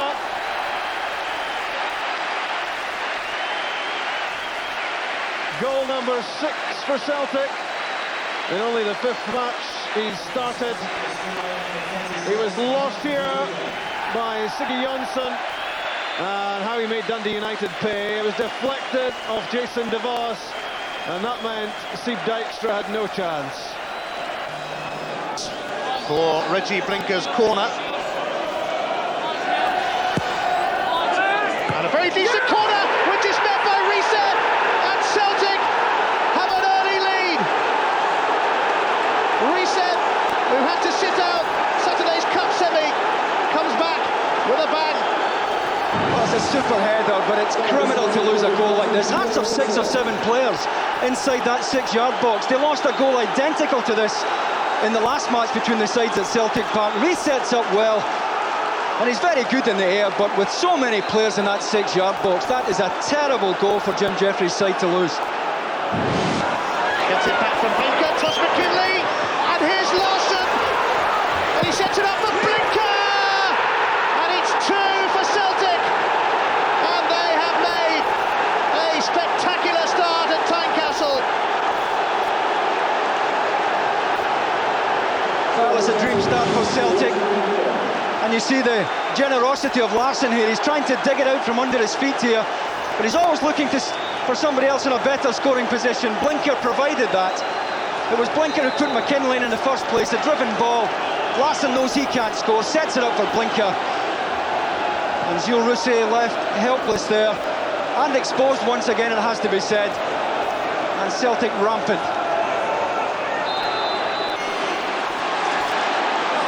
Away from Ritchie, and not quite from Fulton, but it breaks for Blinker, and no flag here against Viduka.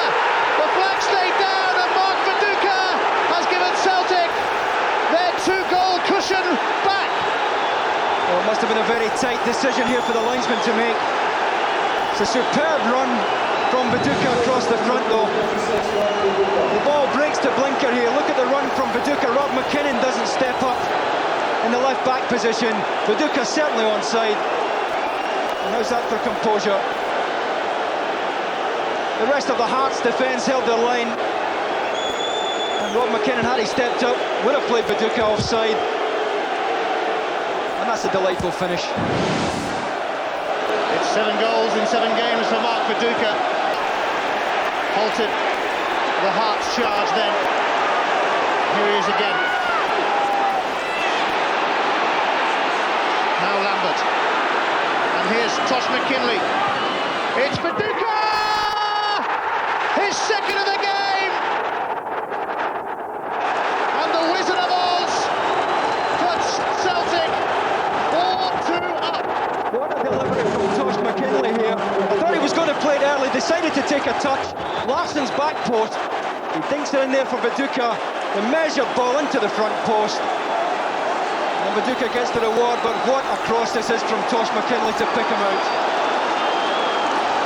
Looks up and says, help yourself. What a game of football. Still can't clear it effectively. That's a tempting one. Gorham with the touch. Away goes Goodman. Behind it, Celtic get a penalty kick. The two players clashing there, right on the edge of the box. Bradback coming in, and Goodman losing his sense of discipline, going in after him. Watch this. Yes, indeed, that was a reckless tackler. Against Gorham. In it goes. And this man is only 3 goals away from scoring his 60th for the club since he joined them. Celtic are 1 up. Well, he's delighted with that because at this stage Celtic were beginning to get a little bit anxious. There's no doubt about that. And in it went, wrong footing Andy Gorham.